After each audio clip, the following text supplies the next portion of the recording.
2017. Everybody please rise for the Pledge of Allegiance. I pledge allegiance to the flag of the United States of America and to the republic for which it stands, one nation, under God, indivisible, with liberty and justice for all. Thank you. Are we doing announcements? Announcements? No. No announcements. All right. Garrett, do you want to do the warrant? Yeah. Do we want to do the agenda? Yeah. What's that? Do we want to approve the agenda? Yeah, let's do the agenda. Any amendments to the agenda, Robert? Mr. Chairman, members of the board, under the Economic Development Report, the second item, the Special Tax Assessment Agreement, if we could remove that, that'll be on the September 5th meeting. And if there is an objection, under Superintendent Wetzel's report, the superintendent won't be here tonight, the town engineer is on his behalf, but he asked that the update on the parking management study be moved to September 5th as well, because he'd like to talk directly with the board in detail on that.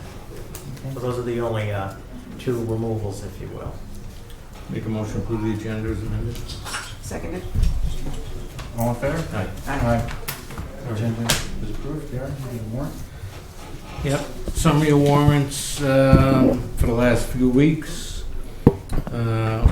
Warrant 17-24 accounts payable $568,380.93. Warrant 18-01A accounts payable $173,674.54. Warrant 1701 payroll $381,317.59.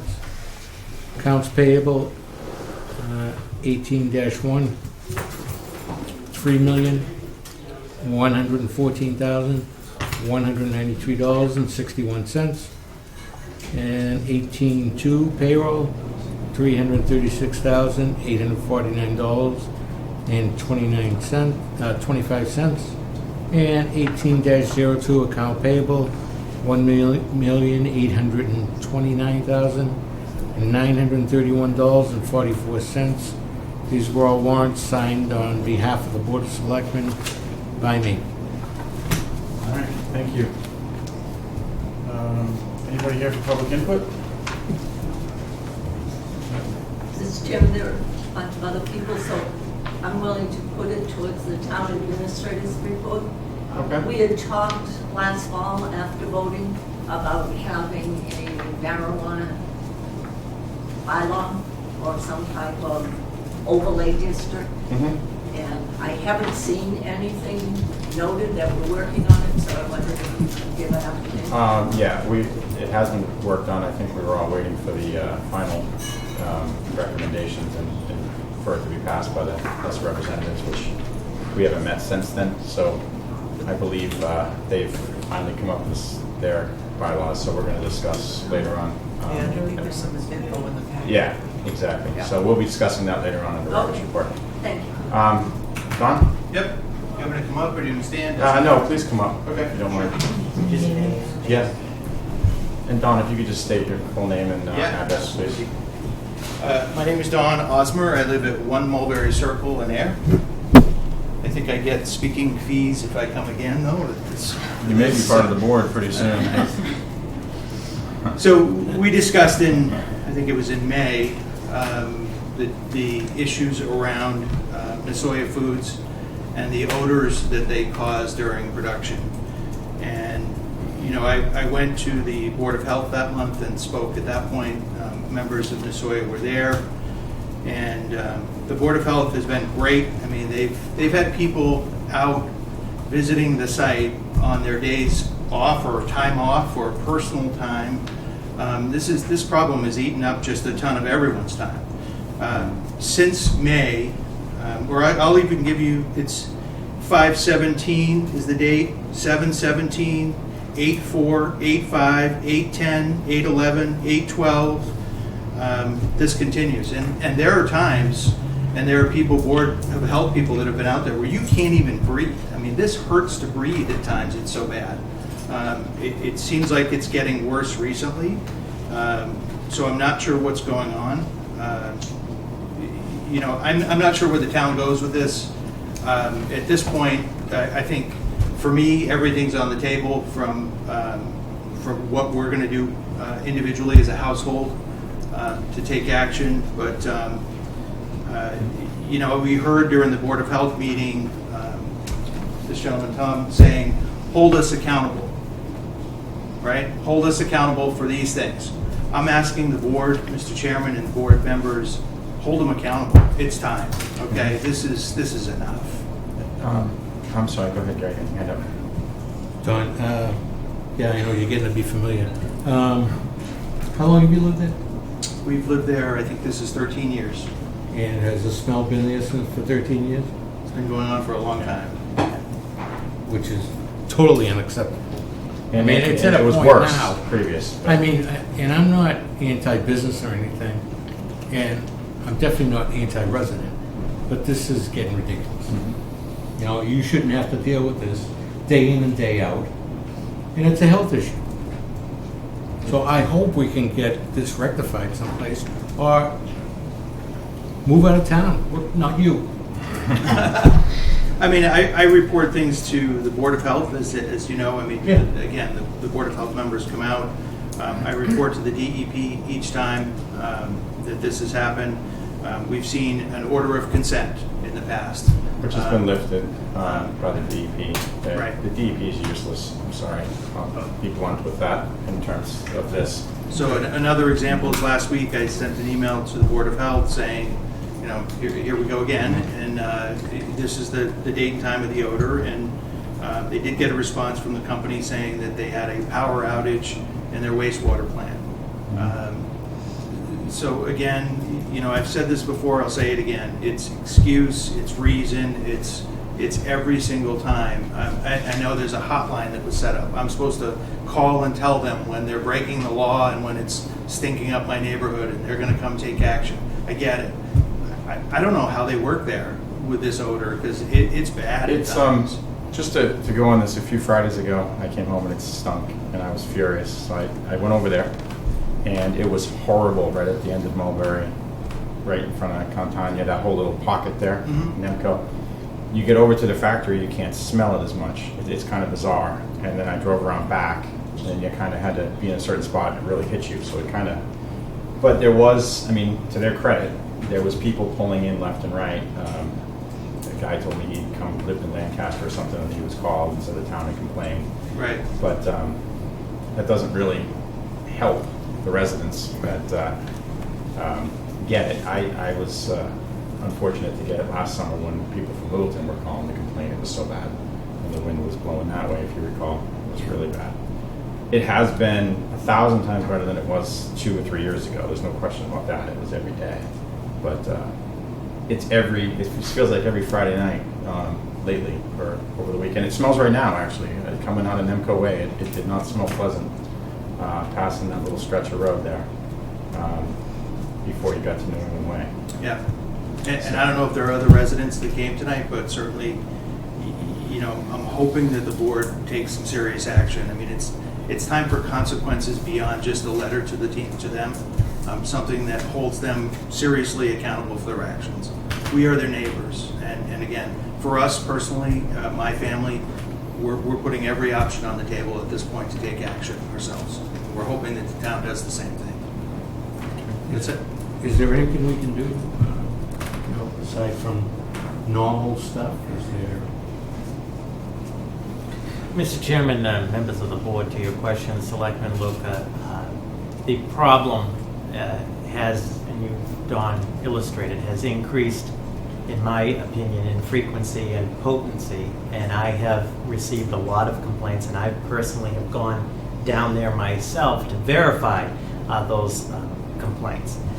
Since the board last met, at your request, I did contact the DEP as well as Nasoya, and I believe there may be there are some representatives from Nasoya here tonight, requesting a meeting between Nasoya and DEP in the town to solve this problem. That the problem needs to be solved. Okay.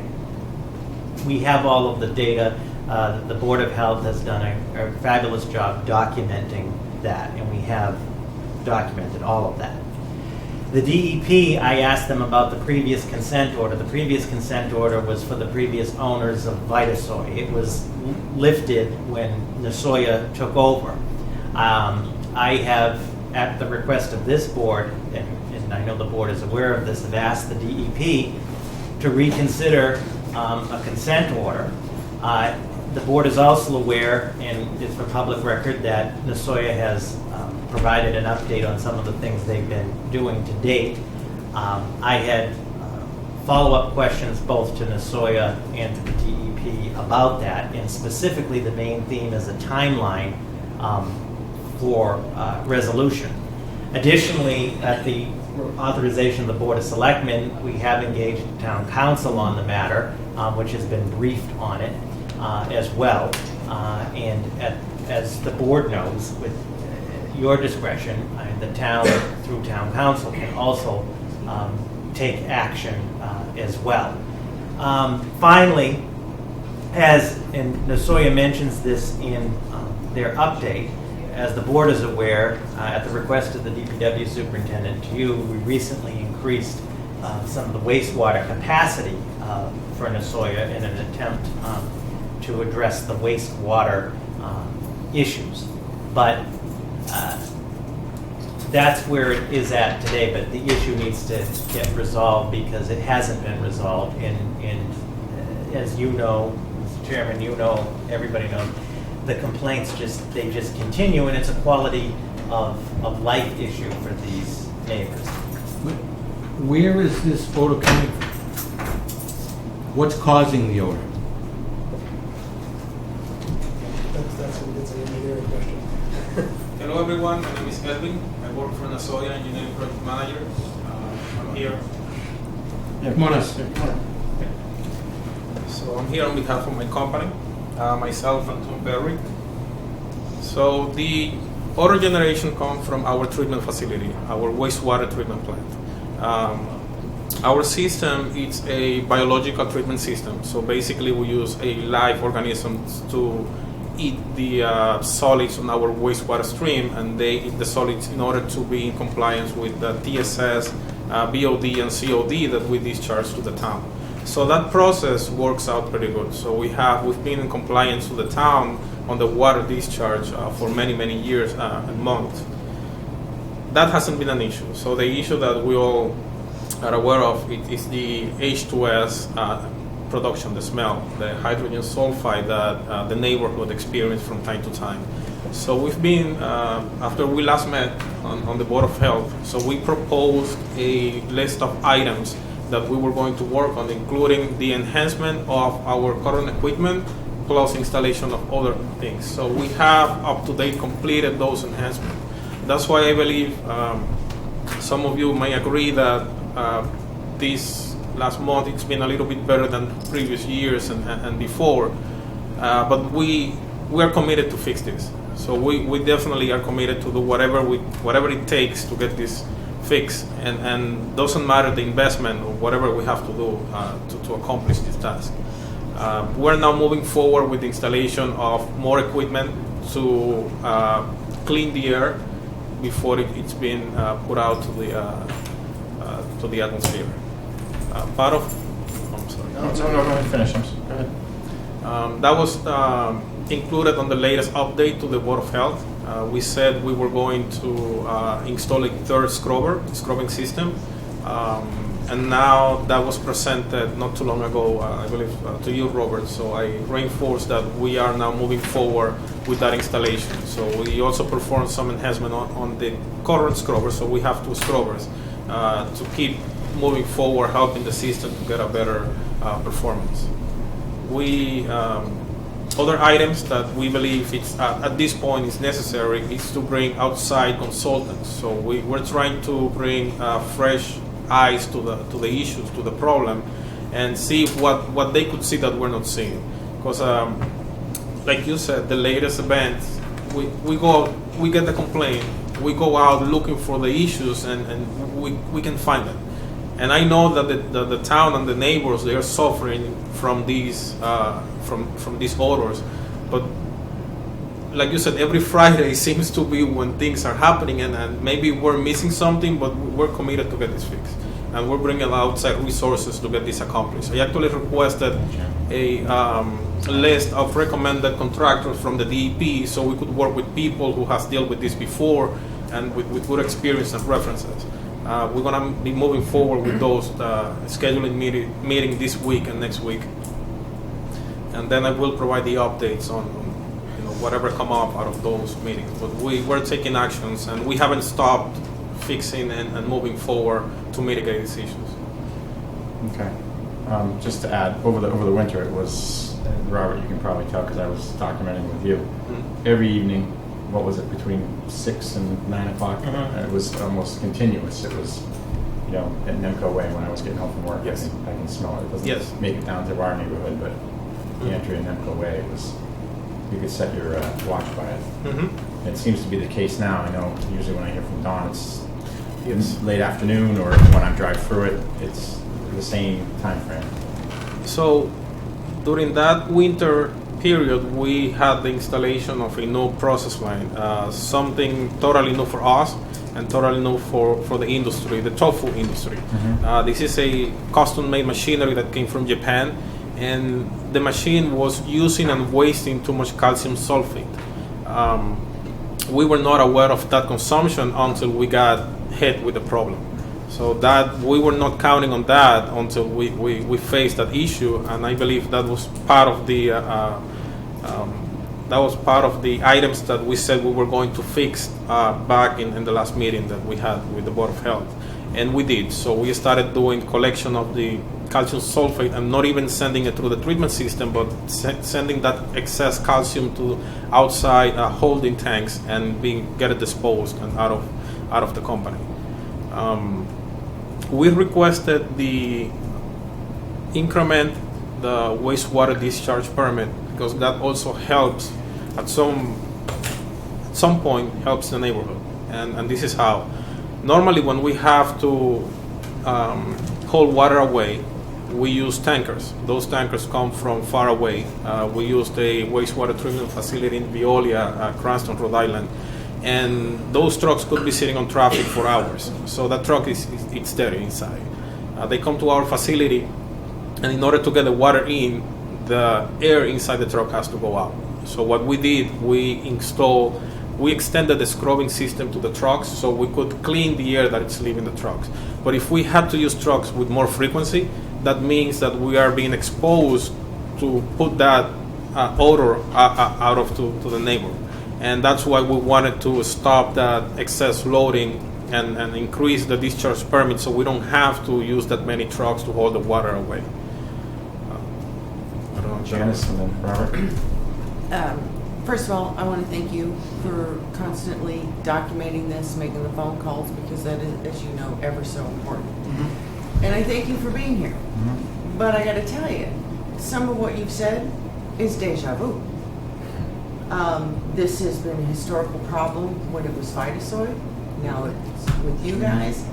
And I hear what you're saying, but what I'm not hearing is that this problem will be solved, no ifs, ands, and buts about it, by,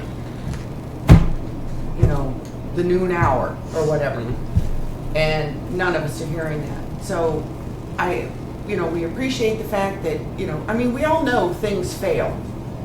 But when it's on a frequent basis like this, we have alarms that let us know that radon is in our house, carbon monoxide's in our house, that my water heater is leaking, that somebody has looked at my house. Why don't you have an alarm that immediately senses, oh, you're about to send out an odor, let's jump on it now and notify the neighbors that we got it before they smell it.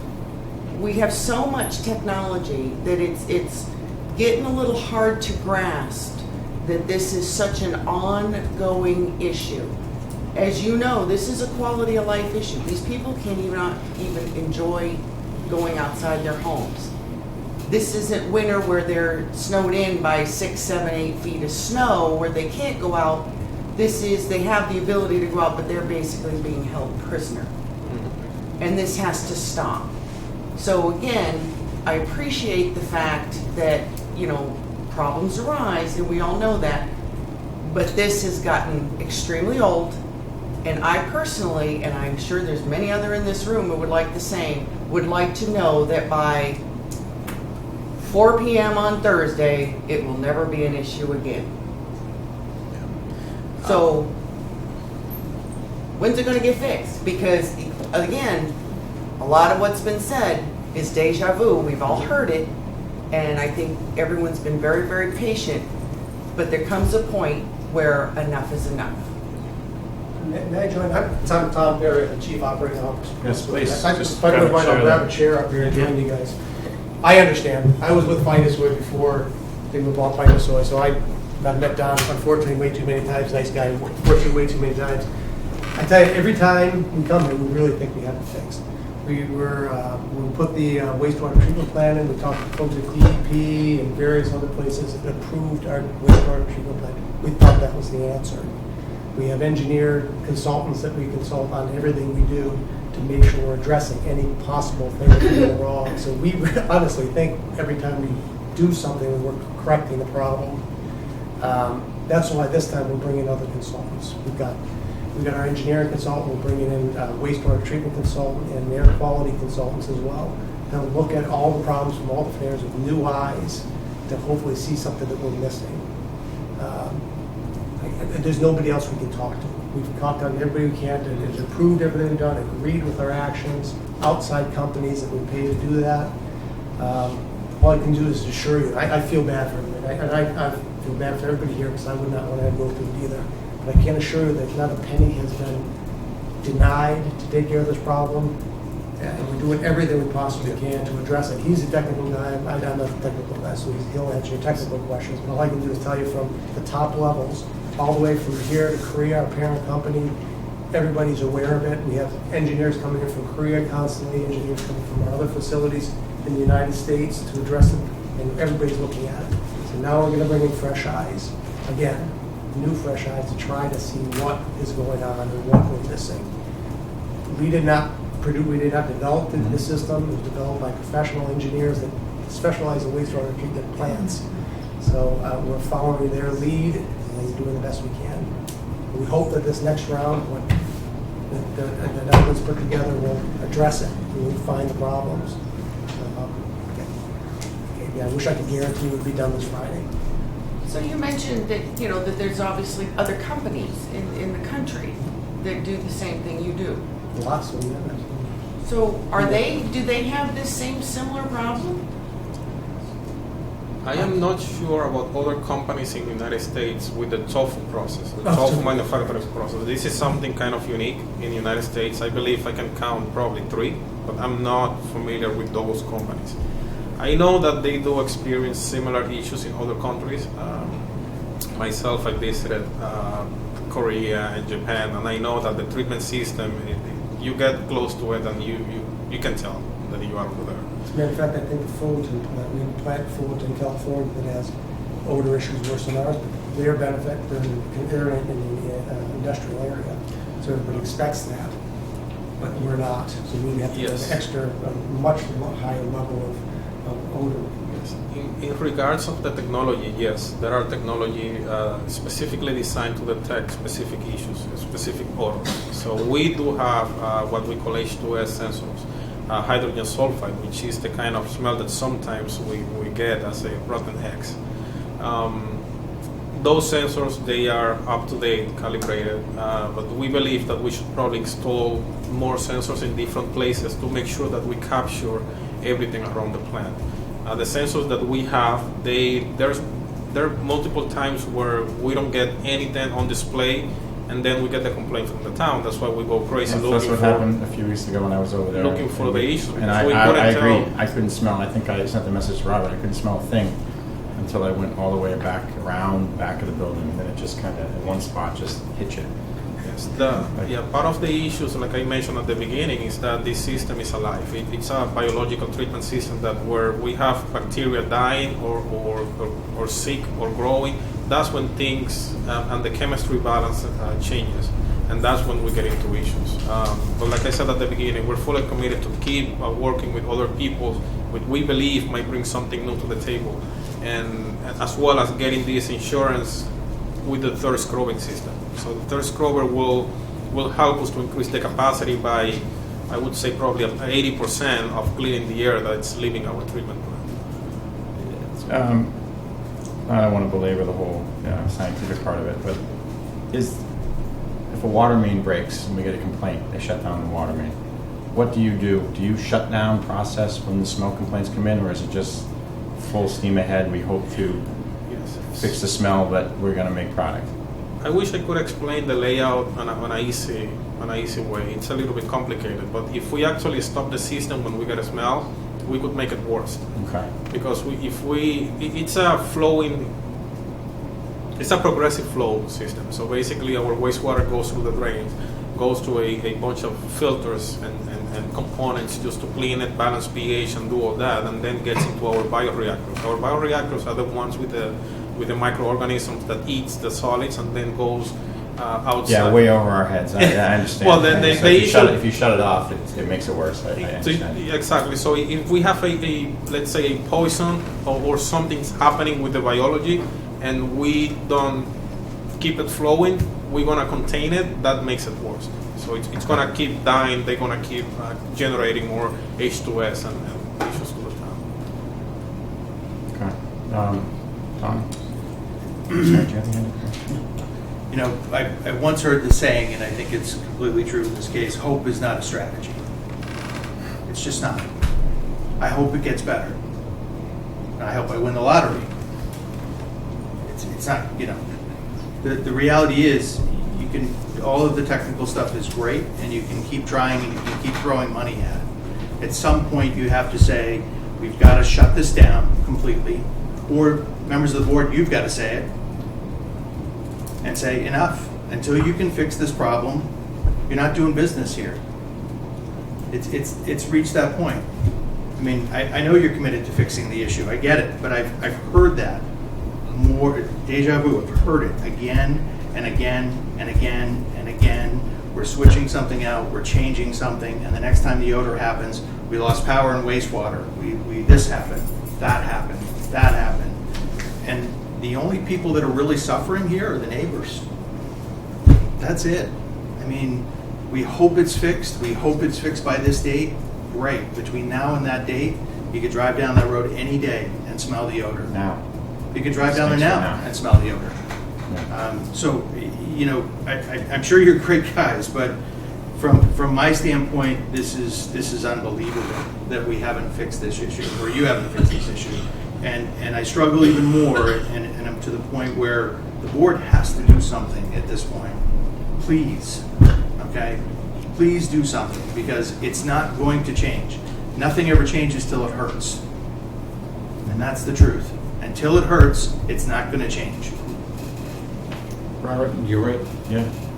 Does the board have the right to revoke their operating license as a business in town? Mr. Chair, forgive me, we'd have to look into that. Yeah, okay. I mean, can we look into that? Yeah. And I don't want to do that by any means, but I think I want to make it clear, and I don't want to speak for Gary and Janice, but I think we're on the same page with this. We're coming at you full lock and barrel now. I mean, this is enough. Our patience has been, and I appreciate you gentlemen here. I think, you know, you're trying to do the right thing. Everybody I've met over there, I mean, I walked in the building 2 Fridays ago, and there was people there, so I get it. There's people trying to fix it, but we cannot continue to hold our residents, and granted, I give you credit, it's better, but we cannot hold these residents hostage and not know, well, I don't know if I can plan my son's birthday party outside because it could be horrendous. I mean, that's the point where it's getting at now.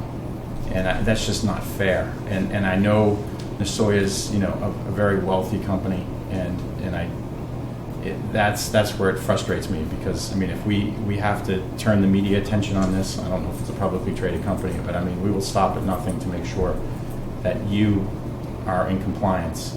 And these people, and I experience occasionally, so I'm not speaking as someone who feels like they have to deal with it as much as Dawn and the residents up there, but this has to stop. And there's just no question about it. And it can't be 6 months from now. It can't be, it's gotta be soon. Because I don't think I can sit here and represent the people of Ayer and the people that, and with a straight face and say, sorry, you can't go outside. Can we agenda this next meeting too? Yes, I think it's a great idea. And just every meeting will just accelerate it. Correct. I think it's a good idea. I think it's a good idea because it is documented. And like I said, they respond. I mean, it's not like I saw it firsthand a few weeks ago, but it. But we have people to answer to. Exactly. It's just wrong. And I got no doubt you guys are doing the best you can. And I appreciate you being here. You don't have. I do understand it, and just so you're well aware. First of all, not a wealthy company. That's just one. Second of all, if we're down for any amount of time, the company will close. There'll be 200 people out of work. So just so you know that. We're not wealthy at all. We lost $12 million in the past 12 months. So we're far from a wealthy company. Well, I guess I'll put it this way. It's not your problem. It might not come out that. right. I would rather have 200 people out of work than have 300 residents that we serve Understood. Just held so you- hostage in their house. So Understood. that's Notorious problem of the town of Ayers. So that kind of falls on deaf ears. And I know. I understand. I just want to make sure Yep. you're all aware of the. All right. So can I ask next steps? I mean, what are the next steps? I mean, we're going to walk away from this and. No, we're not going to walk. We're not going to walk away from it. Well, walk away from this meeting. We're going to contact the council, I think, Robert, and see what our options are. The local board of health. I mean, Bridget's been down there at 10 o'clock at night. Yeah. You know, because they need to verify the smell and all that. The DEP right now is useless, so maybe some residents need to call attention to their suggestions that they've made. And I would contact your members of the delegation as well, because they can be very helpful, persuasive. But as Gary said, we'll revisit this on the 5th and hopefully have an update from you and from Nasoya and from town council on the next steps. We will continue to do everything we can. Promise. And I believe that. I do. It's just. I believe it too. It's not working. Understood. Is your system in any way connected to the town wastewater system that flows at the end of my street? So if water rolls downhill and goes into those pipes, is it at all connected to those pipes? Our wastewater treatment system is connected to a lift station that is by the end of the road. So that lift station is connected to the overall sewage system. I don't know specifics, that would be a question for Mark, but we discharge into the town's lift station, and from there it's been pumped up the street somewhere. And it's a sealed system. It's and Dan, you can answer that. Right? Comes to New England Way intersection with Westford. Yeah. But it's sealed. There's nothing open there. That's just a pump station at Stony Brook, the Stony Brook pump station, Yeah, correct? yeah. They do need vents. It does need That's for vents. sure. It needs to vent out. I don't know how they do it, but it Yeah. needs to vent out. Well, it's vented, but there's pumping stations all over town, and we've never had a complaint. I don't believe. It may be a rare instance that nothing that we could especially for that one. I think it's brand new, correct? It's a year old. Yes, it was So. upgraded. That answer your question? Yeah, thank you. Okay. Anybody else on this subject? I'm sorry, Robert. Mr. Chairman, members of the board, and gentlemen, thank you for being here. Just to clarify in terms of the next steps, and I know there'll be an update on September 5th. I have, on behalf of the board, still formally requested a meeting with Nasoya and the DEP and our DPW superintendent, so forth, to really get down to the brass tacks on this issue. Secondly, on behalf of the board, I've asked the DEP to consider reopening a consent order, which is a formal instrument which then puts specific benchmarks and implications and fines, etc., other measures on this. I mean, that's under consideration by the DEP. They also indicated to me today that they've added this plant or this facility back to their formal inspection list, if you will.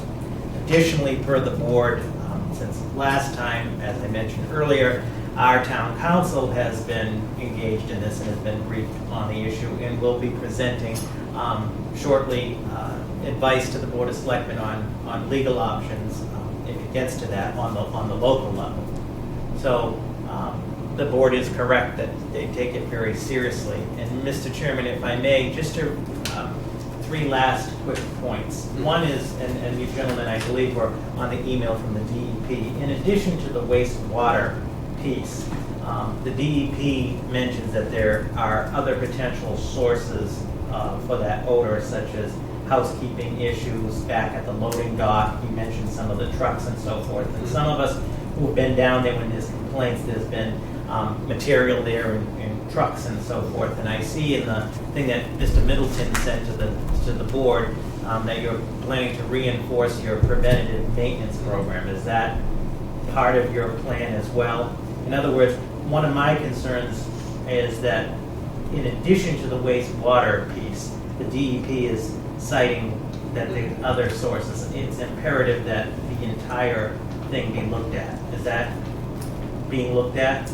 Yes, yes, it is. The house, And that's okay, as long as you say that it is, so, and I know we'll talk some more in the interest of time, and I appreciate that. Lastly, just to reemphasize what Selectman Livingston said, and I think you get as a takeaway, we have to have a formalized timeline for resolution and benchmarks that are met, and if they're not, frankly, there has to be implications for the Sawyer. So I think that's something that we need to definitely work with the DEP with, and needs to be formalized and also available to the public. And lastly, I think Selectman Livingston also mentioned this can't be the only process and facility of this nature. And I think a lot of the people that have complained to my office and to me directly are perplexed as to why this is taking so long if there are other tofu facilities. And I'm sure there are variations to the process and so forth, but I hope that you can appreciate the town's position and the board's position that the neighbors, they have had it, as you can see, and we don't have any more answers for them. And just the perception, maybe this might be more perception than reality, it got a lot better. I mean, we met two years ago, I think, Yeah. and I think Mr. Riglin was in, and a gentleman from overseas came in, the president at the time. It feels, this could just be me, that once it's been, the ownership has taken over, that things have gone downhill. And maybe that's just coincidence, but it does, lend to concerns that maybe the investment hasn't been made by Sawyer, that was being made by Vitasoy. So I guess that's a concern as well, because it did seem to coincide with it ramping up again. That's not true, but we continue to invest as much as we can. Why it's gone downhill, that's what we're still working on trying to resolve. Okay. All right, so we'll. So this will be on our agenda every meeting until it's rectified. Good, All right? glad to hear it. And I'll keep you posted, and everybody else, and if you can in the neighborhood, and obviously keep us and Robert and Bridget and everybody. I mean, we want you to succeed, obviously. I mean, it's great for the town to have a business, but we can't be driving out our neighbors or driving down the costs, resale values of their homes because they can't go outside. Thanks All for right. your patience. Gentlemen, Thank you. thank you for all coming. for being here. Okay. All right, take care. yeah. Thank you. All right, thank you. Get good information. What's up? Thank you, sir. Yeah. I Oh, have this is yours? no doubt that No, these guys are trying. It's just, anybody else for public input? No? All right. Chief Murray? I'm sorry, what did I miss? Appointment of. Oh, I'm sorry. Sorry, Chief. Appointment of the administrative coordinator. Oh, that's right, it's in the update. Mr. Chairman, I'm sorry, that was I had the wrong packet from the. Mr. Chairman, members of the board, it gives me great pleasure to introduce Ms. Heather Hampson, who is our recommendation for appointment to the position of administrative coordinator. So the board is aware, we had over 30 applicants for the position. After reviewing those applicants, we narrowed it down to 3 qualified individuals to interview. And of those interviews, and the interviews were conducted by myself and the building commissioner, who unfortunately could not be here tonight. He would be here, and Ms. Antonellis. Without question, Heather was the most qualified, as the board can see from her credentials submitted to you. She is already currently performing this job in the town of Lancaster for the Office of Community Development and Planning. She's been the office manager. She has staffed all kinds of boards in the evening. Her knowledge and familiarity with zoning and permitting, the building department, planning issues and so forth gave us a very high level of confidence that Heather's ready to hit the ground and she knows the job and to get started, and we are looking forward to having her here. She's also previously worked for the town of Maynard and the town of Shirley, and has a lot of specific Littleton, and has worked on conservation for the Conservation Commission as well. And her technical skills specifically, as it pertains to all of the computer applications, but also her knowledge of municipal government and the mass wetlands, and specifically the zoning, is invaluable. Lastly, her references all speak to her at the highest level. They're going to miss her. So with that, she's before you for any questions that the board would have. Lastly, the building commissioner and I's recommendation would be at the appropriate time that she be appointed to the position for an effective start date of August the 21st. So why do you want to come to Ayer? Technically, now I work in the town of Lancaster. I said a meeting last night, I handle 5 nightly meetings a month. I have 2 young boys that I have shared custody of, and the nights have taken me away from them more than I would like. I've been doing this for, the last Monday night was my last Monday night meeting that I've had in 9.5 years. With my oldest being in school, I'm petrified that I'm going to have a teacher conference that I can't attend because I have a meeting I have to go to. So it'd be nice to get rid of those nights. Ayer is also 5 miles closer to my house. And there's no development at all happening in Lancaster at all. Oh, well, you'll see a change of pace over here. There's a lot going on. We have no water, so it's tough. And the office has been rearranged upstairs, right? Is this the position for Charlie's office? The building commission has rearranged his office. She'll still be at this time based on the 3rd floor. Okay. But we are always, which we'll discuss another night, open to some ideas and suggestions on the layout of the overall building, but for another night. She'll be where she will be on the 3rd floor initially. All right. So you don't live in town? No, I do not.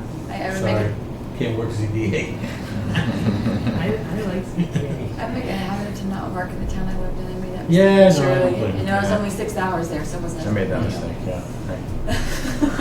Right.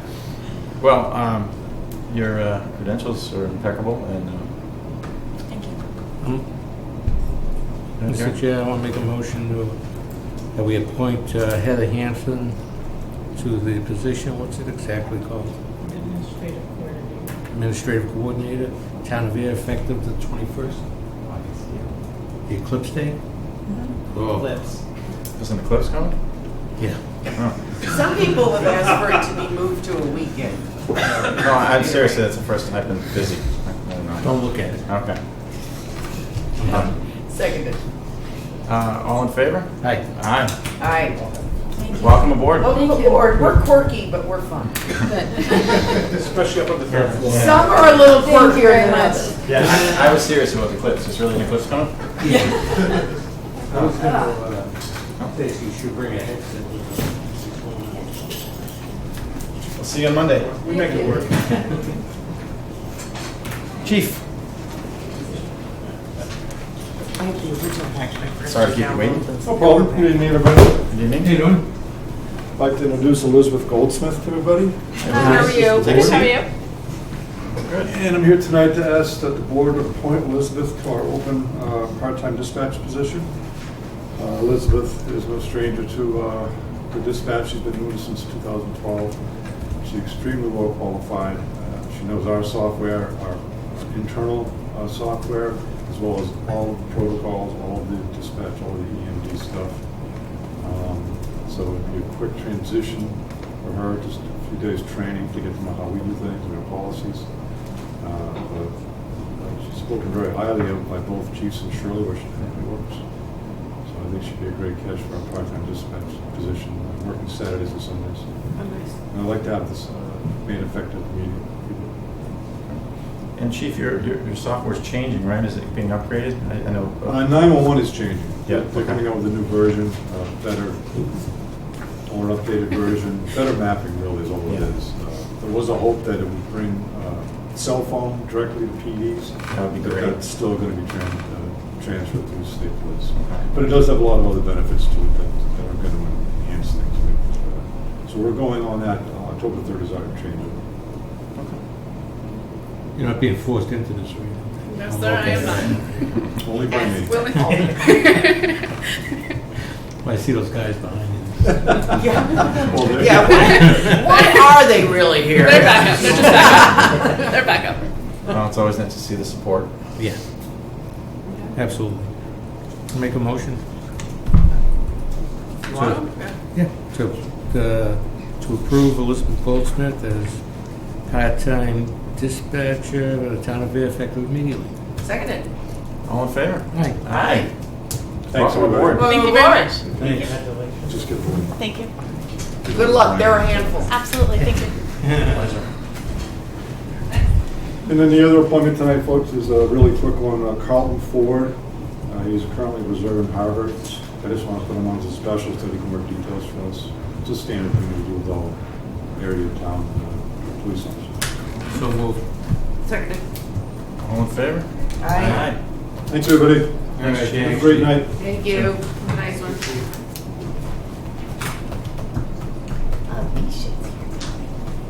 Oh, we get both bodies from the third floor here. Hi, Alicia, everyone. Nice to see you. Good to see you. I hope everybody's having a good summer. Yeah, it's busy, Yeah. but it's good. Yeah. So, let me put my glasses on. It always helps. We need to move some money around in the CDBG grant. We're just about to close out, and there's some final administration bills that need to be paid. But to do that, we need you to sign off on that request. The major portion, I thought I didn't outline it in the memo, but the major portion of it is going to our rehab specialist. We had allotted him money to review 5 units, and we ended up doing 9 units. So that, and he actually inspected 10. There was one that we didn't end up going forward with. So it doubled the cost of what our rehab specialist was. So most of the money is going to that. We're going to pay $1,000 towards the town audit. So I'm just moving money around administratively on that. Is there any questions? I make a motion that we approve the budget amendment to the CDBG FY15 grant and move $14,662.92 from housing rehab to cover outstanding administration bills as outlined in the packet. Second. All in favor? Aye. So this one's for Chris, and I can get it tomorrow. Okay? Thanks. Thanks. Thank you. Have a good evening. Thank you. Let's just do it before I forget. And chicken scratch. If he's signing it, I'll take it. Yeah, it's all Okay. done. All done. Last piece of paper, I want that. Yep. And I can sign it in the right spot, I believe. Okay, great. Let's do Thanks. some. Yeah, we've done that before. That'll be for us. I'm good at writing. Sarah signed the warrant. Yeah.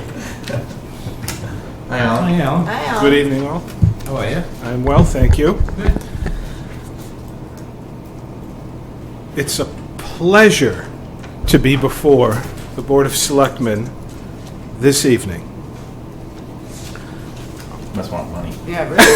You want something out of it. Oh, we're actually delivering funds. I'll just start by this. I was doing a little quick research on some old files, and here I have the town administrator's report from April of 2003, 14 long years ago. And the second item in the town administrator's report from 2013 was the creation of the Fire Station Reuse Committee, Waste of. and laying out the intent of this town to go forward to hopefully repurpose the historic fire station building and to go forth on this journey, if you will, to make this happen. So I knew it was a while ago, but I even flipped when I went, my God, 2003. I think I had hair then. I still had hair, and it was dark. And so anyway, And they, just a little they came context up for with that. nothing. Yeah, recall. So we're here, what we They came up have... with nothing, the reuse committee. No, they did a lot of work went into it. I've read the files. All right. It's actually extraordinary how many people really were involved in this through the years.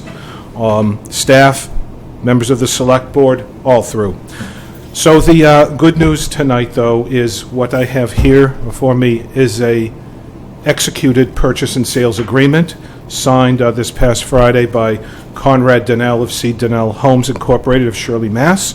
We have a signed purchase and sales agreement and a signed land development agreement with a check, 10% deposit, the amount of $5,000. We have a deal. This, again, was all the result of the RFP process we engaged in first last August.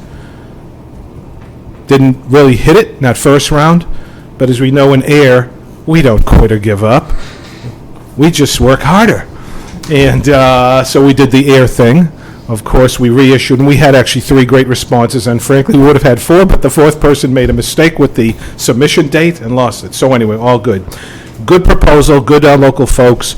So we are prepared to put this before you, to execute it, and go forward, and do the wonderful thing that you all, this town, everyone in this town, all of you together, for well over a decade, saved one of the most important historic buildings in Massachusetts. It's a very important heritage asset, and what's going to happen, the redevelopment plan for this with the Donnells, is it's going to be redeveloped into 7 really high-quality residential dwelling units. So this is going to become the new sort of landmark redevelopment in downtown Ayer.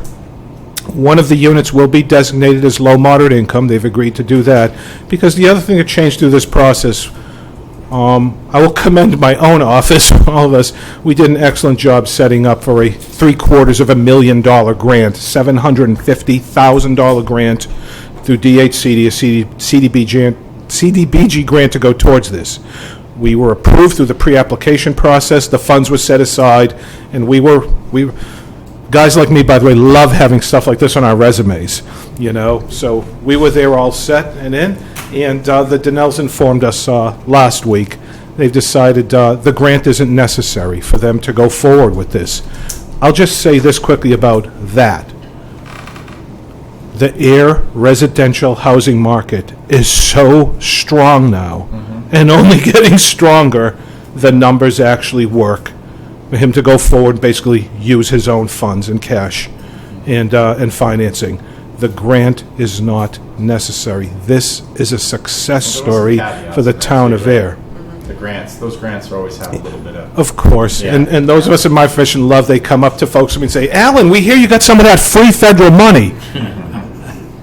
And I said, come on, guys, we all know. No such... And there is, and of course there are requirements, and we were prepared to go through that, but he decided, right, don't need to do it. This speaks to Ayer's market strength now, that you can go with this, and what this is going to do now is be catalytic for other developers now seeing this happen. We are going to showcase this project. It is going to trigger development in this downtown now, like we've been waiting for a long time. So it's a very important project, not because of the project itself, but what it's going to trigger around it, and it shows the strength of the market confidence. What, we've had a signed purchase and sales before. I know. So Correct. and I know this is different, there's no, but Yep. that was cautiously optimistic. Well, that was the buyer. Well, we should be, of The last course. time that dragged their feet. not Sure. the town, But, And the last time that was with GNS Holdings, and they were going forward, with the whole grant. I think that they got a little dragged their cold. feet, and then the oil tank popped up. And that's right. And in retrospect, thank God it all played out the way it did, because these folk, they're local folks, and they're really going to hang on to this. This is going to be put in their portfolio for the long What term. was the closing? So this is very Sorry, I good. read it a week ago. Yes. The closing date soon, right? Where they take complete ownership of it? Like, closing date. Yeah, the closing date, I think we have it for, I think it's 60, no longer than 60 days after we execute this. I know they're ready to go. We're ready to go. And they want to get in there, actually start getting it buttoned up for the winter, and also so everyone is, So let's in go. October, or the end of October. Oh, yes. Well, so let's go through zoning. Yes. Yes. Don't hold your breath. But that has to happen, though, after they have ownership of the property, because they will be the applicants in their property. So sequentially, that will actually, will come after they finalize all this. So, anyway, here we are. Bravo to the town of Ayer and everyone. It's a great thing that happened here. So, Oh, good job, Alan. we Yeah, have it up very here good for work. you all to sign. I'll It's a hang on. pleasure doing projects Are like these this. condos or apartments? These are going to be apartments. They will be rental apartments, and again, the whole product is being geared towards young professionals that are going to be part of the lifestyle with our commuter rail facility. That's how we position the whole thing. So the Boston Globe, I'll guarantee you, we're going to have a big feature story done on this. It's going to say a lot about Ayer and what we're doing at the the downtown. apartments that Calvin did above his building or over at Fletcher Building? Beautiful. They're really, really nice. It is. I've been in I've the- seen pictures of them. Yeah, really, Yeah, they really did a nice came job. out, yeah, they Yes. came out fantastic, really sharp. Francis, I've seen.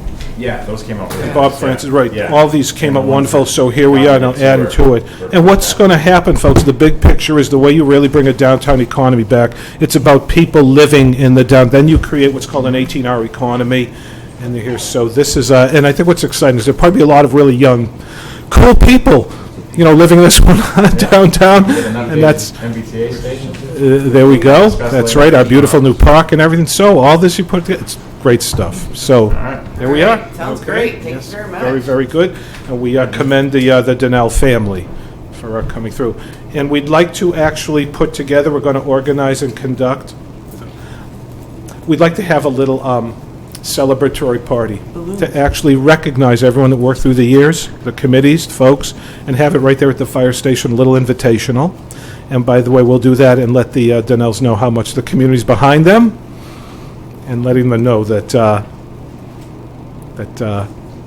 we feel we went with the right parties doing this, so it's a great success story. Great. All right, thank you very, very much. Good, yeah. Yes. Make a motion to approve the purchase and sale agreement between the town of Ayer, historic 1934 Ayer Central Fire Station, Boy, not And- the old fire. He's read it 7 times. and C. Donnell Homes Incorporated as outlined in the purchase and sale agreement. Seconded. All in favor? Aye. Aye. All right, Alan, see this home, please. Yeah. With pleasure. Want this now? No, I gotta notarize it anyway. Oh, okay. We can, pass it on, take it. Pass it on? Pass it on, take one and pass it on. Thanks, Al. Thank you.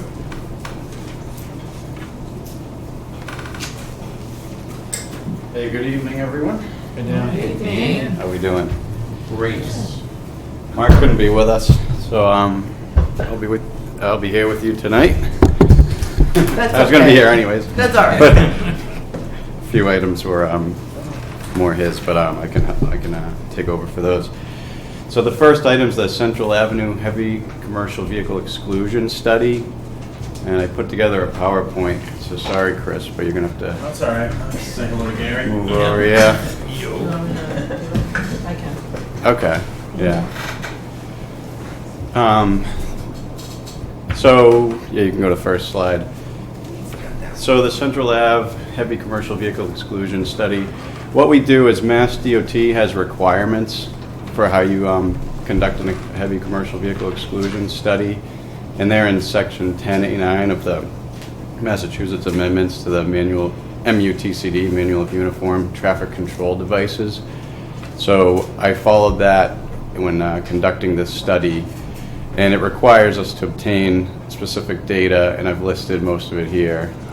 One was 24-hour traffic volumes collected on Central Ave.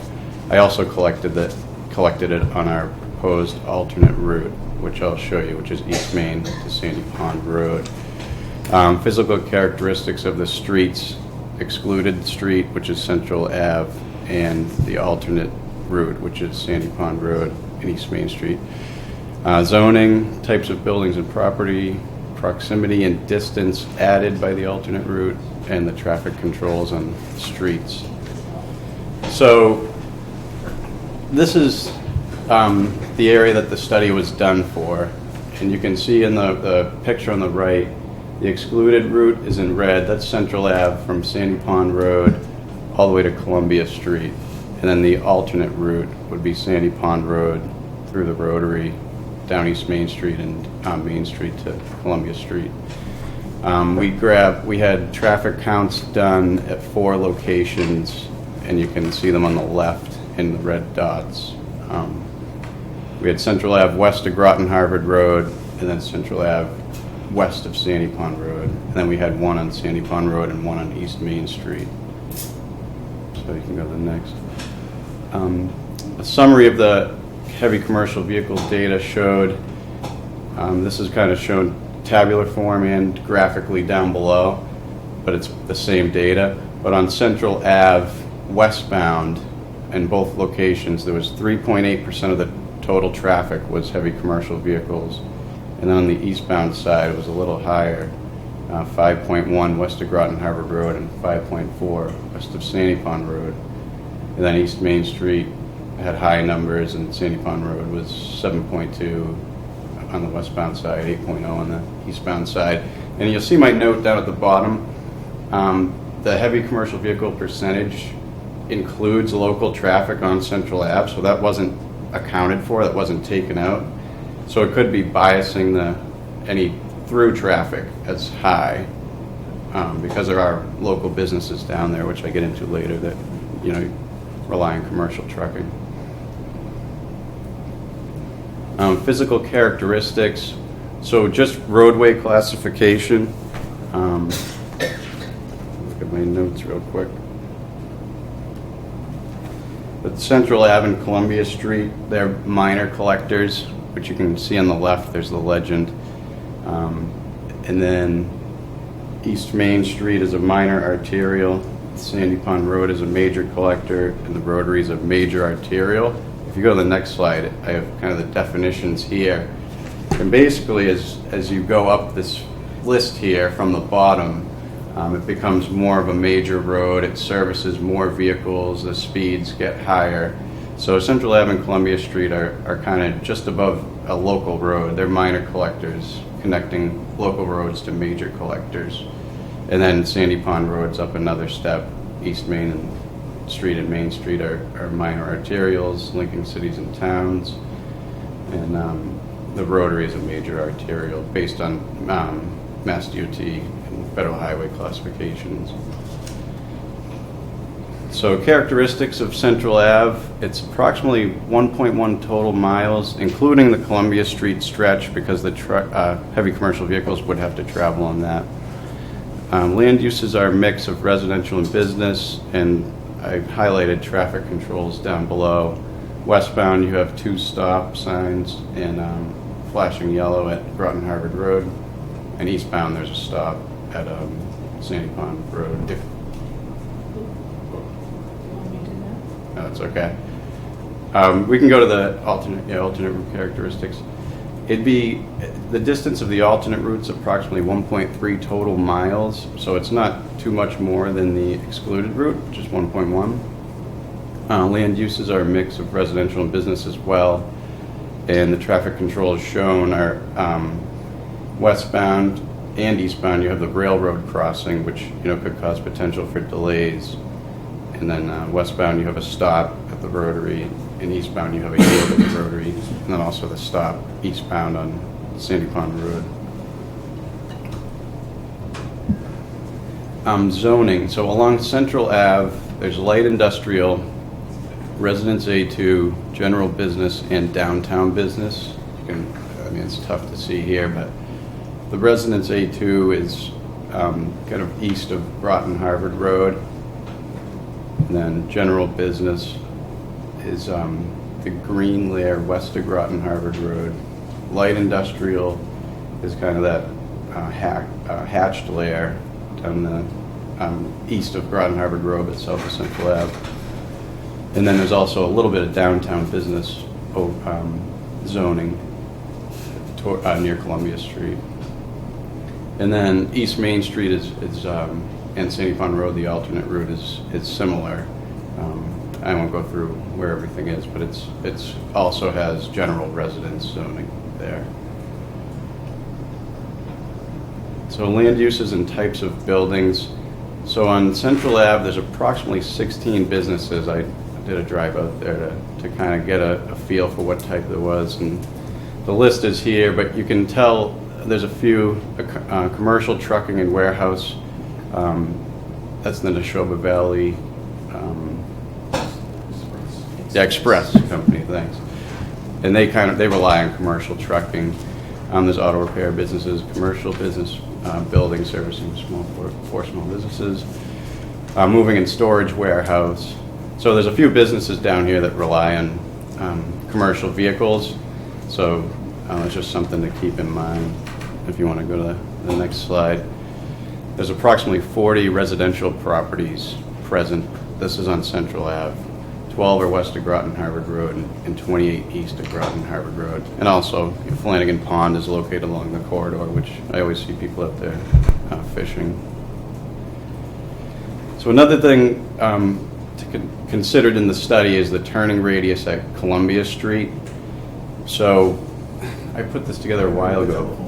Yeah. So this vehicle, this is a design vehicle, an Ashto WB62. So what that is, it's an interstate semi-trailer. So this is kind of a most likely worst case scenario. And you can tell that the vehicles have issues making the turn onto Columbia Street and onto Central Ave. Mass DOT requires a design vehicle that's slightly smaller.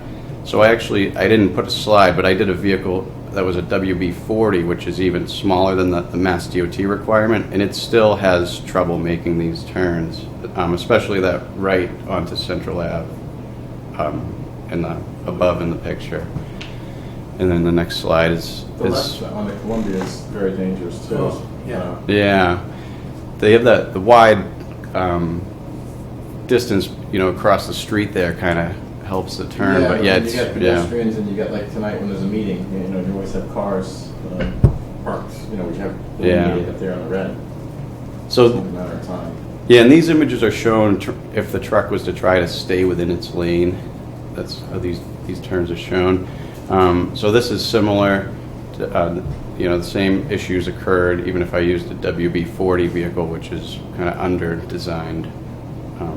So you can go to the next slide. So in the Mass DOT requirements, they have certain warrants for an heavy commercial vehicle exclusion, and there's 3 of them, and I think warrant A may be justifiable. It's based on the volume of heavy commercial vehicle traffic on the route, which they say usually in the range of 5 to 8% warrants a heavy commercial vehicle exclusion study. So you can see on eastbound side we have 5.1 and 5.4% HCV traffic. So we're in that range, but I don't know, my note somehow got cut out, but you got to remember that there is some local traffic there mixed into those numbers, kind of driving them up a bit, which those, the local traffic would stay even if there was a heavy commercial vehicle exclusion. Do they take into the account that the trucks just don't fit out here? Not in the Mass DOT requirements, but that's something I would include in the study to show them that. Gary's got a log from the last 10 years of telephone poles and poles and all sorts of stuff. Through the lobby. Yeah, you just watch it. Warrant B was the condition of the pavement, and we haven't really seen any major issues with that. And warrant C, night exclusion where land use is primarily residential in nature. The land use out there is obviously mixed, so that does not appear as justifiable. Where does this, in conjunction with the Columbia Street exclusion that we were pursuing or you were working on with a while back, is this this is what I put together for that. So this is the whole, Yeah. this is Columbia Central, okay. Because in order to create an alternate route, we had to, Sure. look at taking in Central Ave into account. And we also initially, I was speaking with Chief Murray and a few others via email about, where we should have this route. And we initially were looking at Sandy Pond Road and Central Ave, but then you'd be creating an alternate route that heads into Littleton, to Willow Road, over to Route 2A. And Mass DOT was more, I don't know if I'd say in favor, but more favorable toward just a Central Ave exclusion where it's a short alternate route. So Even though that kind of Central is more drove. residential. Yeah, that's true. So that kind of drove where we looked at. So in summary, the traffic count data may justify the warrant for an HCVE, heavy commercial vehicle exclusion. Land use is mixed, residential and business. Many of the businesses rely on commercial trucking. Roadway classification of the alternate route appears more suitable for heavy commercial vehicles. Turning movements at Columbia Street are a potential safety hazard. And if local HCV traffic it will be exempt if there is a heavy commercial vehicle exclusion, but it can create enforcement issues. You might have, people down there calling, saying there's a truck driving down the road. But I mean, you mean local, like someone going to the show, moving, or landscape Right. work in and that, not so much just they work in town and they cut through that way. Exactly, yeah, going to, that they have a, Yeah. Yep. So it could cause false alarms. We can go to the next slide. So the next steps, if Board of Selectmen decide to move forward with the heavy commercial vehicle exclusion on Central Ave, we need to define a time frame. You can do 24-hour, nighttime, rush hour, or daytime. And, based on the data and probably our conditions we have here, you'd probably just do the 24-hour, I would suggest. But a written statement of support would be needed from the Board of Selectmen, and it kind of describes the need for the exclusion and acknowledge acceptance of responsibility for installing and maintaining signage. And then from there, we'd submit to Mass DOT, and they'd review, and if acceptable, they'd approve. And how does that work? So if we enact it, the state approves it, we obviously you guys put signs up, and then it's onto the PE that has the ability to fine them. Yeah. For using it. Correct. Both local and state. Okay. And that's it. So this is kind of where we're at here. I don't know if you want to have any discussion on it amongst yourselves, or if you have any questions. I threw in at the end I had all of the full data in case we wanted to look at it, but it kind of just shows here. This is Central Ave, West of Groton, Harvard Road. That there's really not much traffic at night, but a good chunk in the morning, middle of the day. So this would kind of justify why you'd want to do it a 24-hour, I think. Well, I mean, I think the biggest concern. Are we done? Can I? Yeah. Of course, this one doesn't roll. Excuse me. I think the reason was safety. I mean, Gary, you can speak to it better than any of us, and Robert, obviously, you guys see it. It's only a matter of time before someone. We've lost a light pole, a telephone pole. Yeah. Pull out of the ground. Yeah. So I think it's something we should obviously pursue. I think so. Is there any issue with, I know the truck that pulled the pole out of the ground. How was that? I remember too. Frantic text. You know any electricians? I don't know if they can't go over the bridge. Is that why they went this way? And how does that fall into any regulation? That's actually something I looked at, and I spoke to Mass DOT about the bridge here, and there's no special ratings for it, so any vehicle. I think GPS, I think that's a lot of the issues. I think these guys follow the GPS, and it says shortest route, which Right.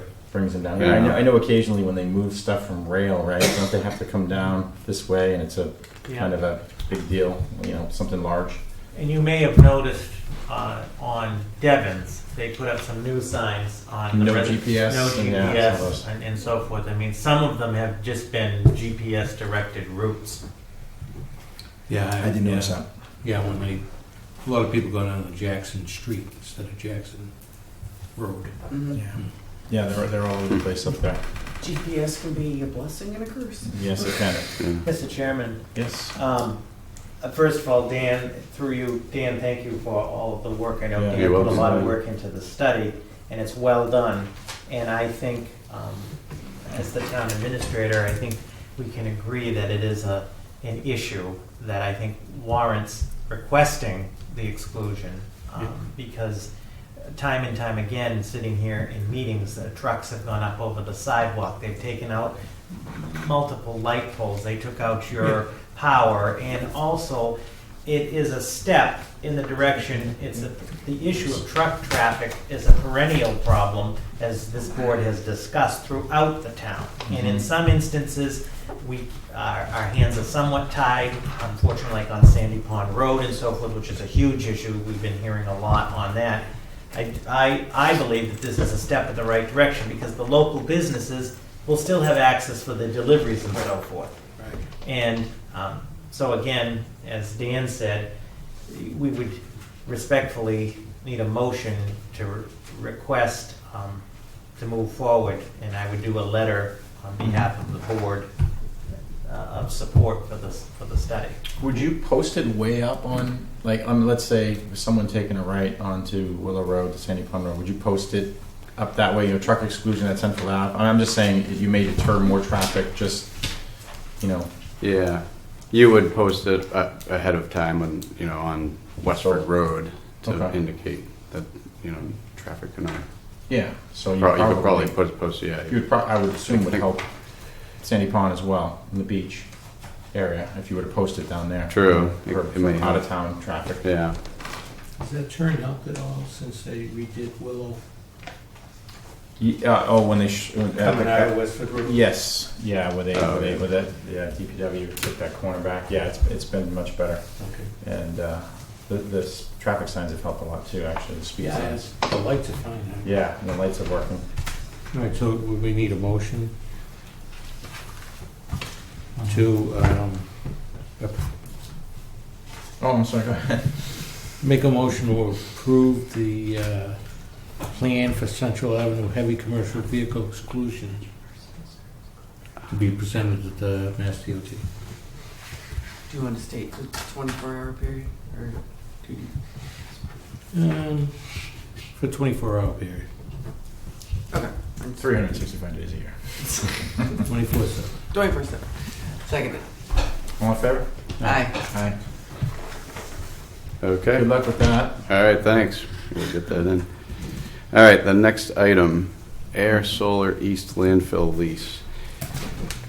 So, as you know, back in February, the board voted to award the lease of the landfill for solar to Citizens Energy, and at that meeting was also included the wastewater treatment plant area, the sludge landfill, and in Mark's memorandum, so based on that, there was environmental permitting restrictions at the wastewater treatment plant site, so it was determined that it's not feasible location at this time to move forward with the solar development.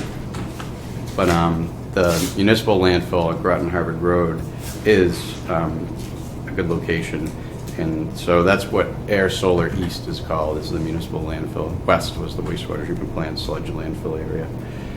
So, so this is for the lease, and Mark indicated that we have worked with town council to develop a lease agreement for execution by the board, and the lease agreement is with Ayer East Solar LLC, and they're wholly owned and controlled by Citizens.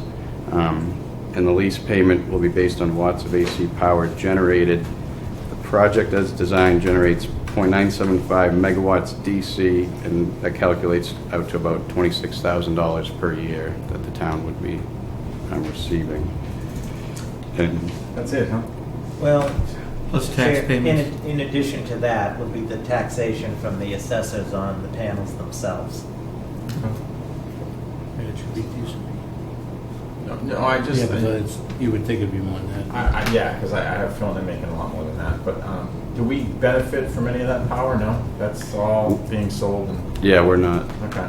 The only reason I ask is just because I've been working at in Chelmsford a lot at the municipal buildings and stuff, and they generate so much power from their properties and their buildings that they actually sell to. I know Bolton was one of the towns. They actually sell power. The town of Chelmsford sells power to Bolton and a few other like obscure towns you wouldn't think that would be. So, Yeah, and we get money from the Southbridge, town Right. of Southbridge Array. Mhm. Or, we don't get money, we pay them for power. I guess that would be my only question. Is it worth the town pursuing the solar panels to benefit the town? Having our own panels. I'm just asking the question. I'm not saying I disagree with it. I'm just saying that. The town's energy committee, we're going to be meeting again, starting up again right after Labor Day, and that's actually going to be one of the agenda items is to discuss the issue of town solar. As the board's aware, we participate in the Southbridge Solar Array. Our net metering credits, thanks to Mr. Bree's efforts, are more than ample, and we're doing very well on that because we get approached periodically to buy into other net metering opportunities, but there's not a need yet.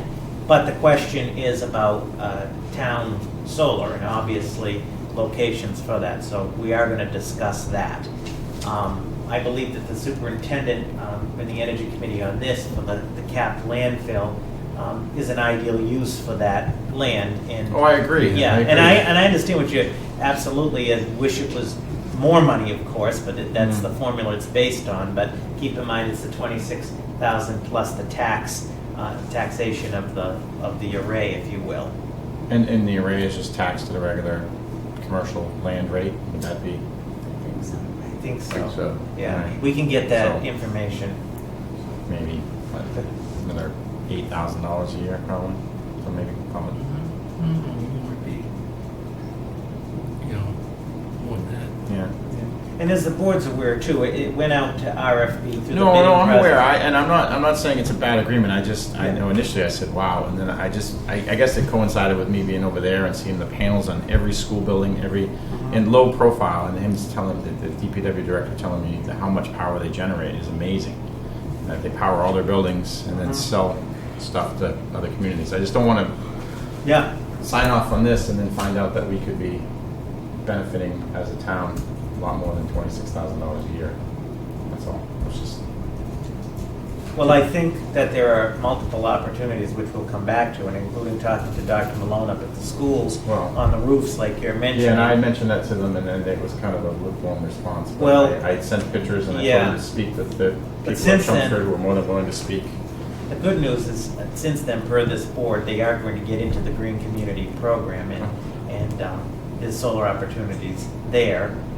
And there are probably some others in town. I mean, for the record, not on the roof of this building, but No, some I of the understand. others. And obviously aesthetically Yeah. pleasing. And if I read correctly, they are responsible for removing anything they put up there when this lease ends if they decide to leave, right? We're not stuck with a Correct. a cleanup or anything like that, because I know that's been issues in other communities too, where the lease ends and companies leave and there's panels everywhere that aren't even functional anymore. With technology, they And this is 20 years? Chairman? I think you're right. I think so. Yeah.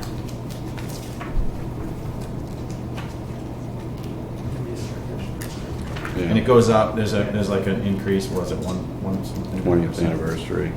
Yes. 1.5% every year. And I'm sorry, I'm not familiar with the top of the landfill or anything like that. There's no residents that are close that are going to be affected. I mean, it's not going to be like, you've got solar panels in your backyard suddenly, but I mean, there's no issues with that. No. We looked at, that's a good question, and Yeah. we looked at that being sensitive to other other developments underway that are, there's no impact on that, and obviously there's no cutting of trees or old growth forest. It's perhaps the only use of the capped landfill. Oh, I agree. Yeah. I agree. But it's a good question. We did look to make sure that there was, you know. Yeah, I just don't want to run into impact the whole thing with Rosewood and. Yeah, all the that, others, yeah. I understand. I know it's private, but. We had something else, but I can't remember. Oh, as far as the landfill itself, if there's any issue with the landfill, is there anything that they? Good question. Yeah. Yeah, that's a very good question, actually. If they puncture the membrane that is. What's that? Are we allowed to comment at all on the discussion when you're done all about that? Well, I was going to ask you, because I know you're familiar with other ones, so I wanted your input, because I know we've talked about solar in the past, so feel free whether looking at. The choice of Citizens is a good choice. It's a great company. I did a lot of research based on that. They do have a ballasted system that's designed for landfills. There won't be any pumps. So it sits right on Cover the. that. Yep. But the question you raised about the value of the property and the tax rate, I think is a really important one for us taxpayers who voted at town meeting, because that was kind of a part of the puzzle that we didn't really know. The least, of course, we didn't know either the value. Sure.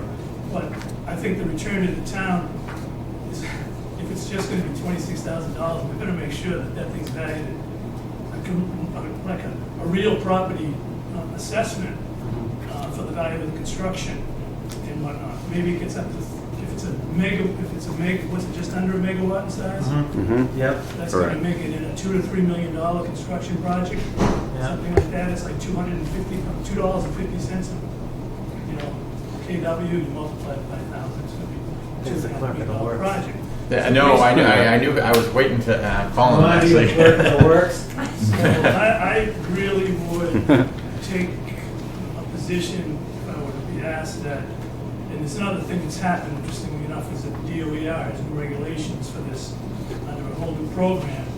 And there's a benefit. One of the biggest benefits to the new program for the developer is working on top of cap landfills, because that's where they want them. They've finally figured out we don't want to cut down trees, all the things. Yeah, no, it makes sense.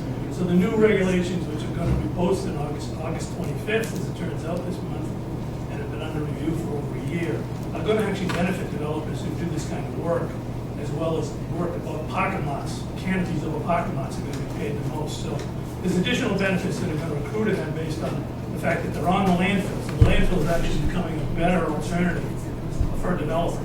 Sure. So I'd be careful as a board to enter into a lease until the new regulations came into play and you understood that if there's additional value for the town. Well, that was my concern about the 26. I mean, we don't know anything. I mean, you said more than I could have ever known. But the $26,000 seems minimal to what they're gonna make. Not that they shouldn't make it. They're making a huge capital investment there, but I mean, we had another $10,000 in property taxes. Can we get an idea from Tom how much the property taxes might be? Yeah. For a project like that? I mean, was this? I'm pretty sure the solar field they put in behind me, that the tax on it is pretty good. Well, that's it. Is it taxed at a different? It's just taxed. It's at the I believe it's at the commercial rate because it's personal. Right. Property. Property. Right. So it's at the higher rate. Okay. It's not residential. Is there a negotiation with this? I mean, has this been? I mean, I don't know. I guess I'm speaking from the inner businessman here. I mean, $26,000, so they can make a couple million. Just saying. I know it was part of the proposals, was kind of the price structure, but I don't know if after that, if anything was done. I have no problem, like you said, that the new regulations are coming out on the 25th, which is next week, right? Mm-hmm. Is there any reason we can't? Is this time sensitive? I know we've already a week behind, but I'm not sure. you know what? I mean, Citizens is the one that's. I mean, there's other companies, so they want to back out on 5 days and go back out. Well, I care. I mean, I think I'm just speaking for myself. You guys, I think we should wait till the regulations come out on the 25th and have a better discussion about this on the 5th. And this might be a fantastic deal for the town. I just don't think we know enough. I like to get Tom's input on it too. Yeah. Robert, in the procurement though, I don't know if this is gonna be a way to look at that potential procurement violation if they put this price in their bid. We competitively bid it, True. and then we're saying now, I mean, I don't know, we'll have to look at it. Yeah, Yeah, we have to why look at don't that. we, Yeah, good. Yeah, Mr. but- Chairman and members of the board, if there is an objection, why don't we move this item pending approval? We'll move it to September 5th. Yeah, that's what I was saying. And I'm the not follow-up shooting it is, down. we'll get from the assessors an estimated, the tax estimate. We will check the procurement piece.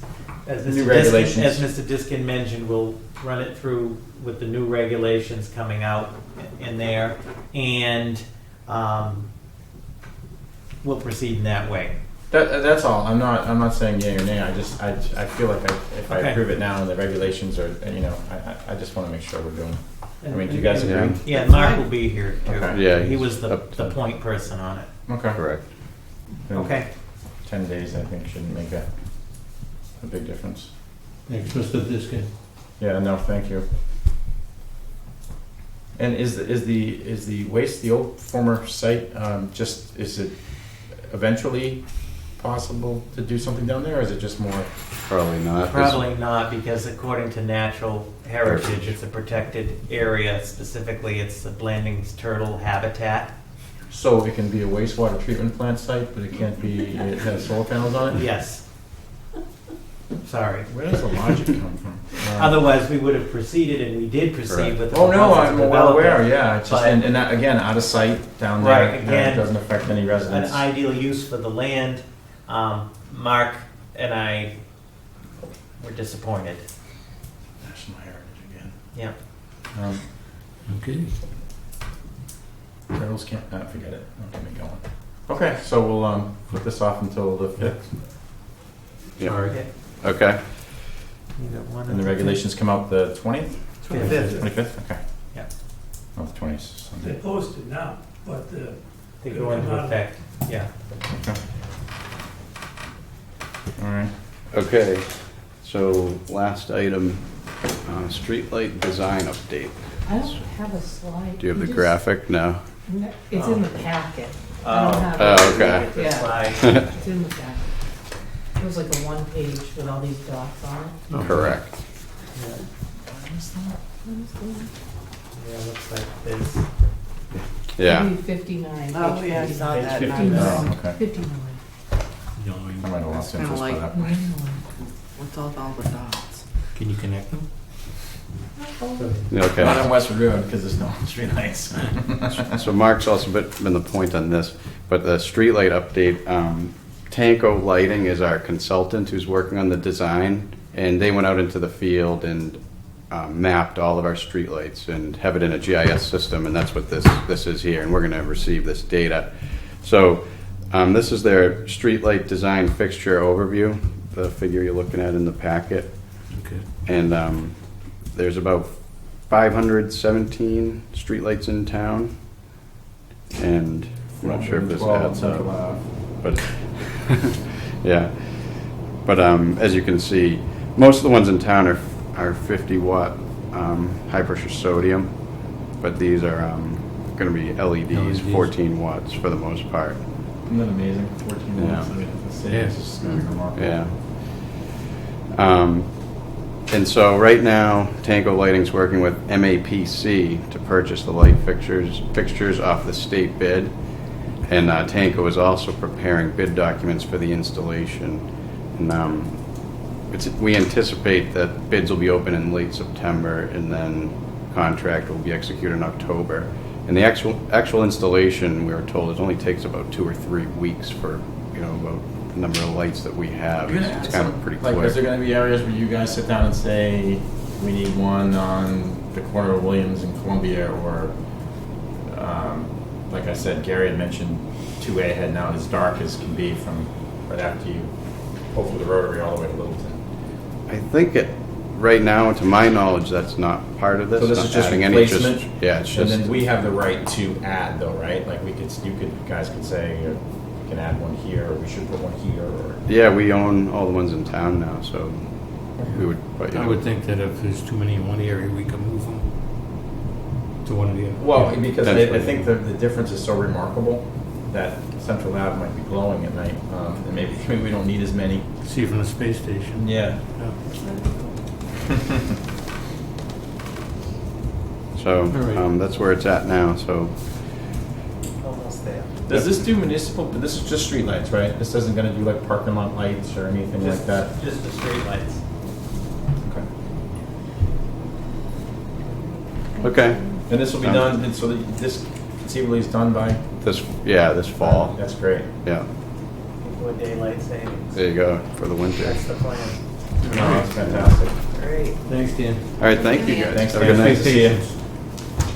So everybody's amazed that the first week they go on. Yeah. Like your parking lot over there. Yeah. It was like for a week, but like blinded, and then you're used to it now. Yeah. Oh, yeah. All right, where are we now? Sorry. Robert, you up? Mr. Chairman, members of the board, good evening. Just a couple of highlights on the administrative update since the board last met. First, representatives from the MBTA did come out and meet with the town, and for three major reasons. The first one is for the fence project across from Town Hall, and we have gotten authorization from them and through Keolis to move forward with that project. And I emphasized to them that we would like to get this completed, that this project needs to be completed this fall. So a dig safe is being done over there by DPW, just to make sure. And we'll get the appropriate authorization. Alan has marked the couple trees that we want to keep. The rest of the material, bushes and so forth, are going to initially go to get the fence in, and then we will discuss, additional landscaping. So that's positive, and they really understood the board's concern and wanted to get this done for the fall. Second piece is we took them on a tour of the rail bed back there and all of the debris and so forth. I'm sure they never saw it. Yeah, and what were their explanations for that? I wish I was there. Well, some of it is old. But the good news is that they also agreed with Keolis, we're talking about along here, to clean that up as well. Then we went to the platform, as we discussed, the station and the platform. And on that, and we're waiting for them to get back, we gave them a detailed tour of the conditions, reminded them that the town is investing over $4 million in improving that, and the conditions behind there are unacceptable. Used your line, Selectman Hillman, that if this was Littleton, Acton, and so forth. He agreed that the thing is, which we're going to have to do in terms of next steps, they're determining who owns what. Some of it is MBTA and some of it is Pan Am. But I think the best thing to do is have Pan Am, and he'll come back, and Pan Am have them come and do a field walk. I was going to say, and Yeah. you have a good relationship, I have a good relationship Yeah. with Pan Am. Why don't we just Right. So that's maybe what- reach out to them in advance, because So we need we to know sort how out. they're still sorting out across the street here. We need to, right. So that was positive. Then we went to Willow Road, and those conditions are not acceptable. They were receptive to that. The MBTA is responsible for that. That is Pan Am's land, right? But Keolis is Right. utilizing it. And so the MBTA has indicated to me that they are coming back with us with a proposal to address that street buffer where everything is dead. And of course, we have that hydrant there with Superintendent Wetzel will get taken care of. Other concerns with the condition of that fence and how the visibility of it. We walked that whole area. So again, in the timeline on that, we need to get something done on that. Sandy Pond for the Road as fall. well. Yeah. Across from The tracks. the road. Yeah. I think they just paved the tracks, right? Yes. Yeah, But yes. the Yeah. ties But- are stacked to the. Yeah, there's only like 500 of them there. So it We might be did address conservative. that when we went through there. Yeah. Because we said, what about all these ties? And they said, that's common, unfortunately, but they can't, there's nothing to compel them to move them from the town's perspective, because they say it's their right of way and they need it for storage, is what But they're Mr. old Big ties, has right? told us. I'm not sure. Because like down at Wagon Road, they changed, and then it's an email, and honestly, and Chief Pedrazi's dealt with them too. Yeah. He calls and says it's a fire hazard, and I know Pan Am's moved stuff out here the next day. Mm-hmm. So I mean that's what happens down. Right. Yeah, that's what he said. when we Maybe drove through maybe there. the chief needs to. I mean, you get Yeah. railroad ties that are 30 feet stacked in the air, and Right. 5 train cars long. Seems to be a fire hazard. Yep. So you're right. I mean, but honestly, that looks so much better than when they're stacked than it does elsewhere. Agreed. So overall, it was very positive, and we continued to stress that we need to continue to work together, and that the expectation of the Board of Selectmen and the citizens of Ayer is that the town is not a rail yard. You know what I'm saying? Including along here and so forth. So they were receptive to that, and the MBTA will take responsibility for their part. We will get Pan Am, and we do have a good relationship with Pan Am. We need to get them down here. We'll do that to talk about over here, and just the presentation and what else, what are some other options? Because it just is, they can do better. Oh, absolutely. Drive. I mean, just if you're in other towns, take a look. You don't see it. So when, and I like Mr. Biggins. I've met him a couple times. It wasn't lip service. I mean, are we going to hear back from him in 6 months? Or are we going to have to chase them down? Or are we going to have to? No, we've gotten the authorization, so we're. No, I know on the fence, but I mean, just are they going to give us a date where we're going to have this cleaned up by? He's going to submit to me, the MBT on Willow Road. They're going to submit a proposal and a plan. And that's what he said in his recent email to me, to address that streetscape as well as that, I call it a mini. Well, a lot of that was for the upgraded rail too, right? That it's done, correct? Right. Yeah. That comment was made too. Some of those components could have been extra, but they will, and we'll get that to you once we have it on that. And then on the platform, they're looking at some of their maps. Some of it, I'm sure, is their property, but we need to get Pan Am down here. It's junk. It's rail junk. I know. There's only 2 people. Why don't they come down and do it together? We actually even said, we get it, you need to store stuff, but can you put like some black slats in the fence? Exactly. So we don't have to look You're at right. it? Correct. And that's the thing, like you said about storing stuff. I get about storing the ties. Right. But do they have to do it at every crossing? Like, there's other spots that they own a tremendous amount of property. Does it have to be at every You would rail think not. I intersection? mean, we kept Can it be stressing. out of sight? Yeah. We that kept is- stressing the importance of presentation, so we will, it was legitimate progress and not just lip service. And we are Very fortunate. blunt with them. Yes. Oh, good. We conveyed That rubbed off the on you mood guys. of this Good. board from the last meeting. Yeah. I said, they're not playing around, and we've been more than patient, and we've done our part, and you need to do your part. So I'm holding right now, the plan is October for this to be completed, meaning the fence project.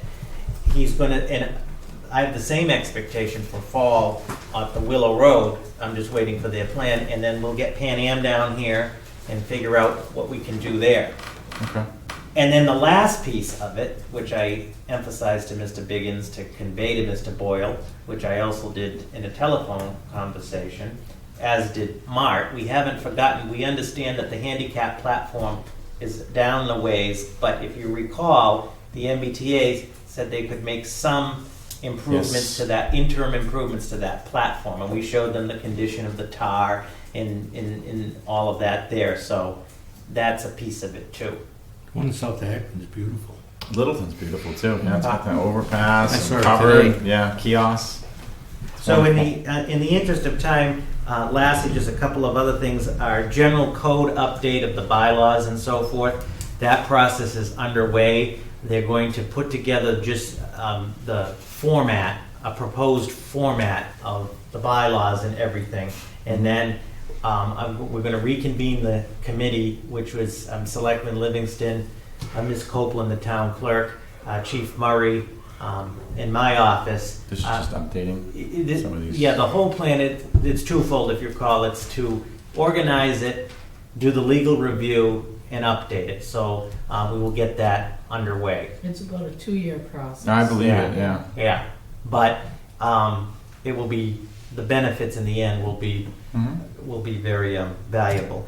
We'll talk about the parking study. I know Superintendent Wetzel's looking forward to talking to the board for your direction and your votes on some recommendations. It was well attended.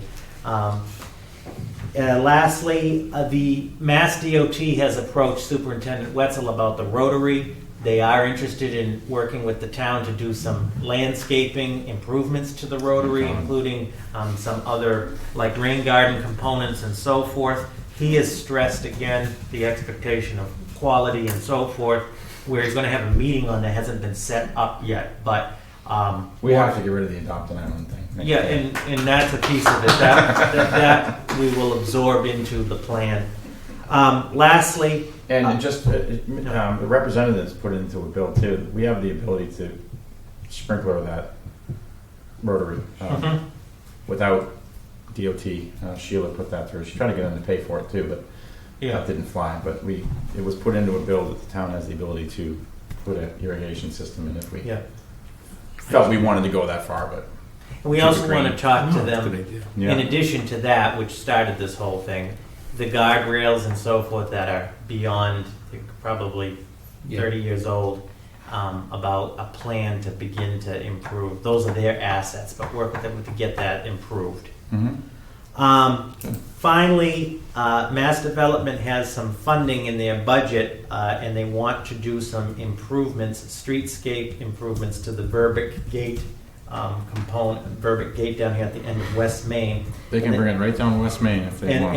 And that's the plan. So we're going to the superintendent will be meeting with them to discuss that. As you know, he's done the streetscape plan as well. But there's at least an opportunity, that intersection, to improve it. As you know, it's not ideal. The lighting funky there, and sometimes when they close the gate, usually for the turtles or what have you, it creates other issues. So again, some positive infrastructure things moving forward. The next item, we don't want to rush summer, but respectfully, I'm requesting that the board open the special fall town meeting warrant. The special fall town meeting will be on Monday, October 23rd at 7 p.m. in the auditorium of the Ayer Shirley Regional High School. And the deadline for citizens petitions to the town clerk will be on Friday, October 6th at noon. And the deadline for all other articles will be on October 6th at noon. So moved. Seconded. All in favor? Aye. Aye. Aye. The next item, the retail marijuana issue, remains largely fluid, as the board is aware, as the state continues to Mess around. Put it politely. And Clueless. in your packet, at this point, because it's so fluid, in talking to other municipalities as well as our town council on this that put together this, at this point, because there's some work to do to figure out what the town ultimately wants to do, I'm recommending that the board put forth for the fall town meeting a warrant article for a moratorium on retail marijuana.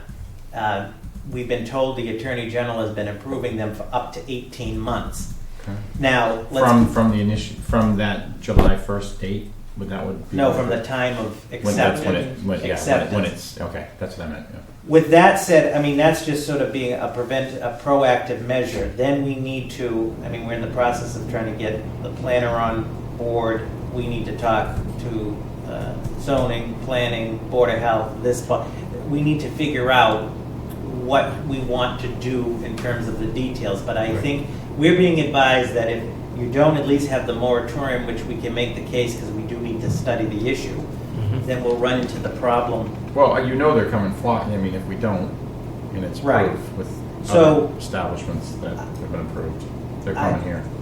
I think that's a first step. I agree. But without question, that clock will run quickly. And did those pass, those based on how the town voted? Like, I know if the town voted it down per the ballot, Board of Selectmen had the ability to, and then if the town voted for it had to go to town meeting. I know they put all these little. Switched it again. Oh, so that wasn't set. The legislature rewrote the law. Yeah. And the regulations still aren't even public draft yet. Oh, So Yeah, I that's thought why that we're was- thinking 18 months will I give think that's a good hopefully idea. enough time for Yeah. them to. Yeah, I agree. okay. And that will affect our medical marijuana in operation now. He won't be eligible for retail under the moratorium, even though it applies Oh, really? a blanket moratorium. That's what I was gonna ask. Yeah. We checked with council on that. Yeah. Okay. So we will prepare that for the draft warrant for your consideration, but we need to continue to monitor it and also have, I think, some interboard discussions as to, and ultimately get some public input too. Well, I think we need a roundtable. I think we need Right. the chiefs. Yeah. You know, everything. There needs to be studies that communities that have passed it. I mean, there's a whole slew of stuff that, because once you have it, it's hard to get rid of it. And Right. you don't want to have an issue. Right, we want to really, right, we want to, okay. Yeah.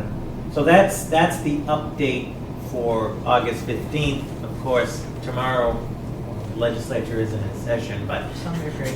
but when they return, they could change it, or the state could change it.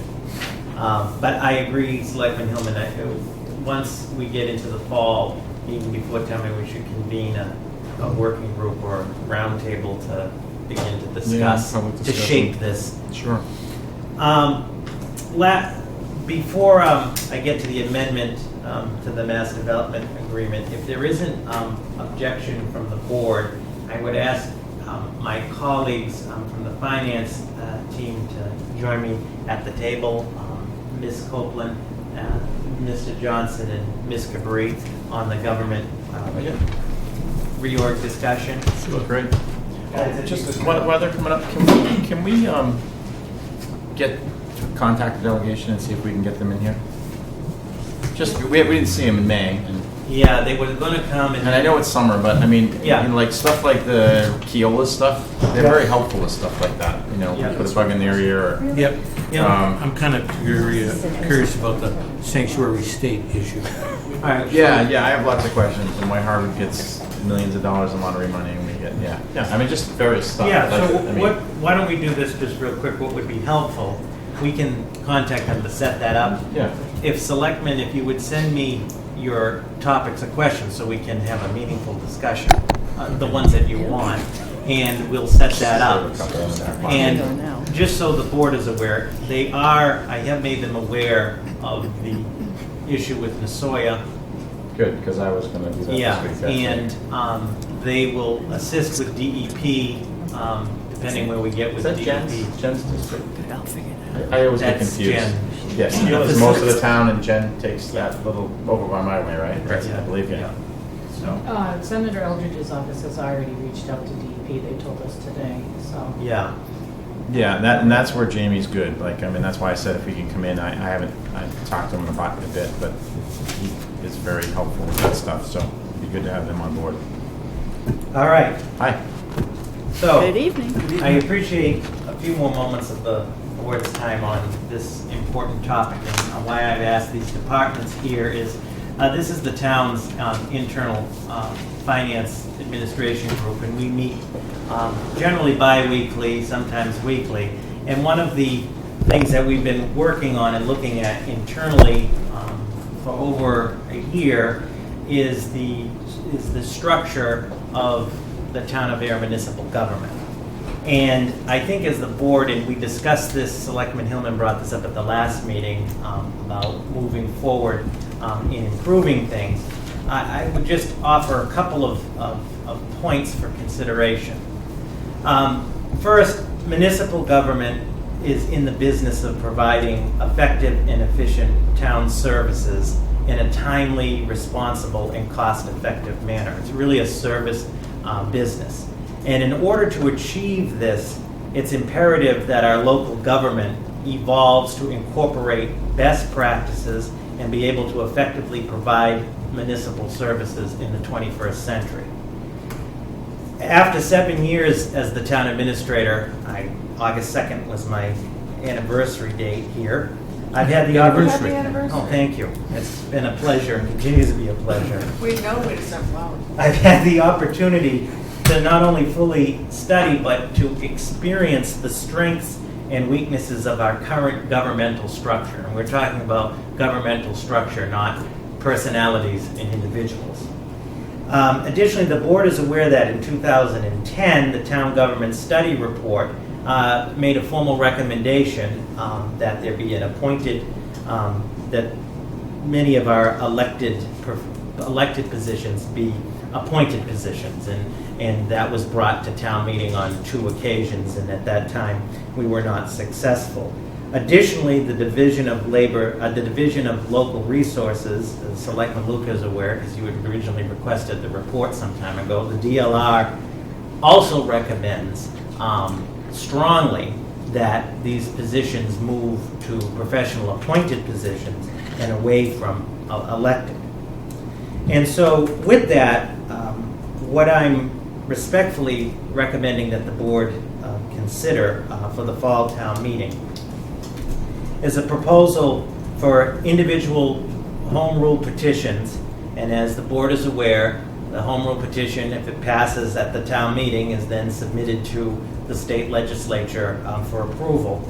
A home rule petition to create a appointed town clerk, an appointed treasurer, tax collector, and to go from a town administrator to a town manager. Now, a couple final points. The weaknesses of our why this is timely, and others will speak to this. These are the weaknesses of our current structure, and we're not alone on this. Number one, there's a complete decentralization of the administration with elected positions, and we have the evidence to support that. In my 7 years here, and I've had colleagues that dealt with this, we had elected individuals that took it upon themselves to frankly do whatever they want and not adhere to whether it's union, specifically in personnel. This is an issue. Nobody currently, but issues of personnel, issues of people not included. not these people. Issues of personnel, issues of procurement, alterations to this building when they were told not to do it. There's a whole decentralization when you have all of these elected islands, and we're talking about the administration of the government. We'll get to policy in just a minute. Completely decentralized. You wouldn't run any organization just doing your job that way. I mean, you see the building. How about collecting taxes? Right. The second thing previously there's been an ineffective and inconsistent application of town policy because of these elected positions. Specifically, previous elected department heads did not understand the union contracts, the personnel bylaw, the federal and state law, and this board is well aware of the problems that has caused. And when I say problems, the disruption in service, cost to the taxpayer, grievances, arbitration, etc. Third, the other problem is that all of our elected boards, including the Board of Selectmen, are largely, and granted you're the executive board, are policy-making boards. And we need to get back to that they should be making policy and not interfering or getting down into the weeds of day-to-day operations. Now, of course, the Board of Selectmen hires the town manager and, of course, carries out the policy, as do all of our employees, but we need to get away from the day-to-day operations. It's caused with policy boards because they should be focusing on the bigger picture, the policy, the vision for the town, and not down in the weeds. The minutia of TV. Right.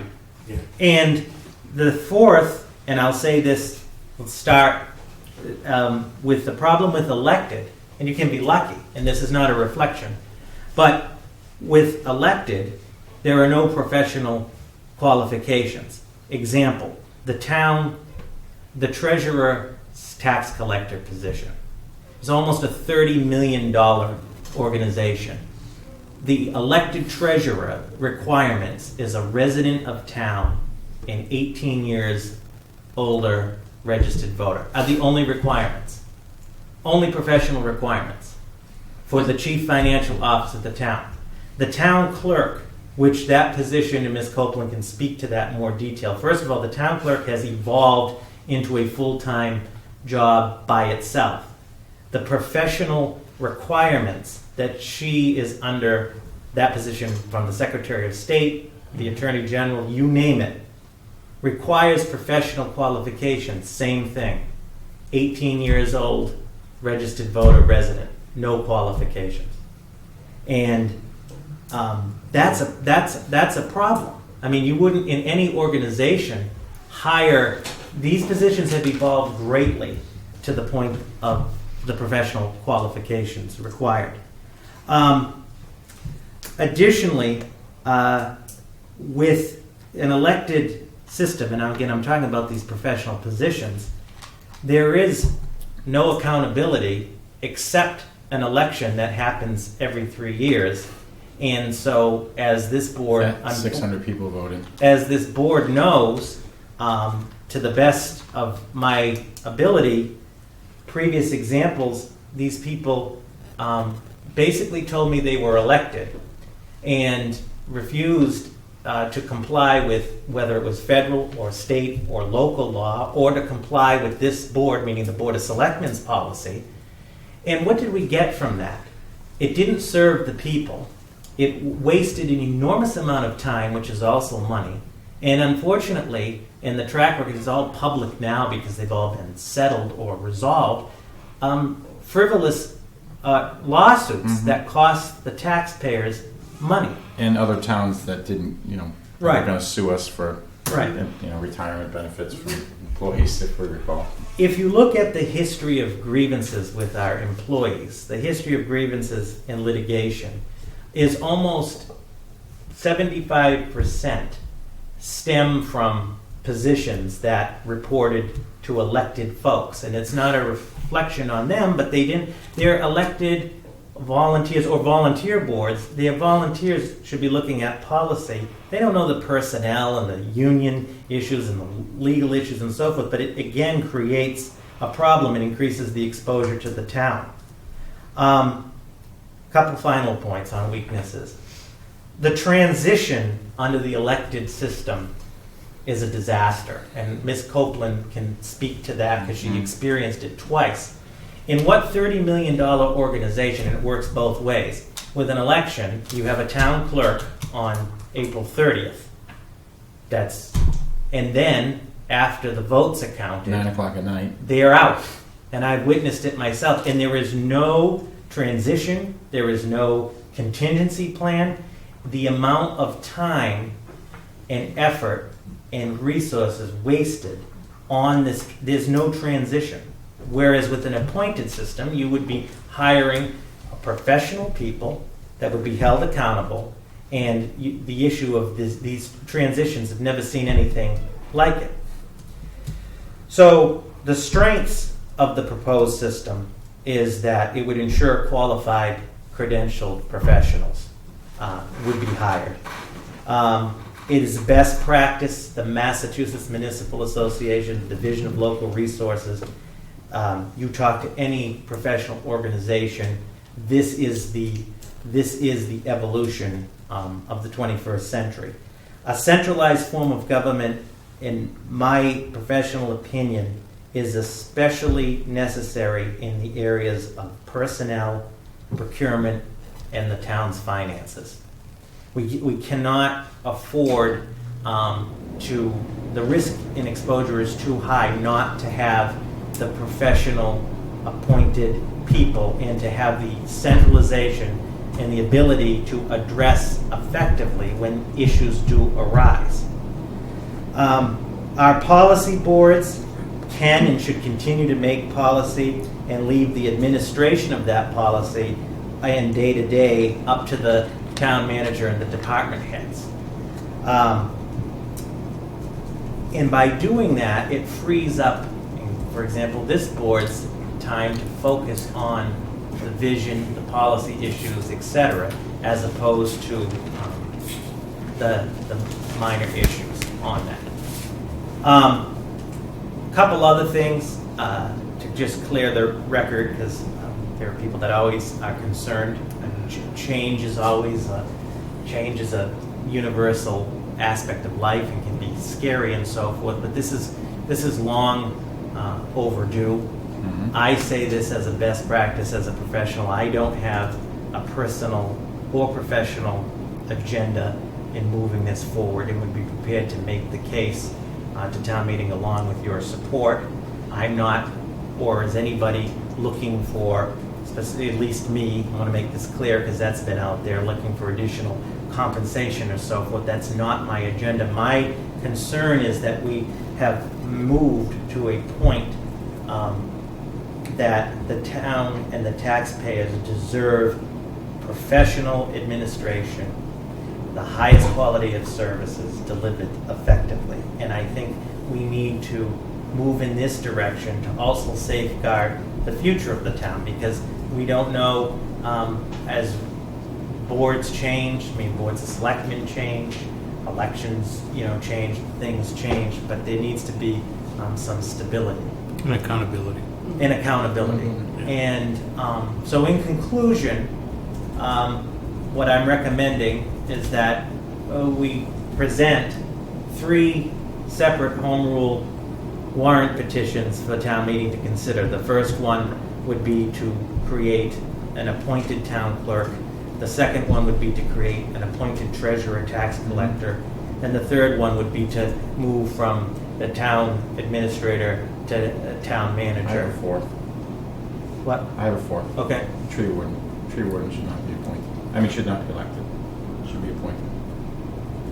And the BOS would review that. We can discuss that, but that's just my opinion. We could talk at the next meeting, you further discuss the warrant articles and so forth, and then leave it up to ultimately town meeting to decide, and then it has to go to the legislature. Hi, James. Well, first of all, as far as the town manager, and you may have said it, but could you just clarify what would be the real difference between a town administrator and a town manager? That's the same question. Yeah, Because that's a little murky, but just so you know, those that have worked on the master plan, both the one that's currently good out point. there and the one that is currently getting ready to come before the board, the people do seem to want a town manager, but I'm a little murky as to what is the real difference, because I feel quite confident that this time that that the emotion will be removed from the warrant article. Correct. For the appointment of these positions. It was very emotional. Oh, it was milked to be that way. It was absurd. And I think that, when we have the little explanatory note in the warrant, you would point to this meeting and just put it very clearly, here's your benefits, boom. It was It was power very grab between Gary, emotional, Jim, and I. something about the Mayflower, I don't know. Yeah, the Mayflower. Still Yeah. confused about the Right. Mayflower. You have to, the Mayflower came up. Yeah. But I'm just not clear as to what is the real difference and Gary and I benefit get booed. between the town administrator and the town manager, because quite honestly, I look at you, and even though you're called the town administrator, in my head, you're like the town manager anyways. So what am I missing? So he tells us what to do. So one of the, Often. Sometimes so he's one kind of of the main snippy about things it. is on personnel. The town manager has the authority to hire and fire personnel, meaning, and that the town administrative form of government, I make recommendations on hire and fire to your approval.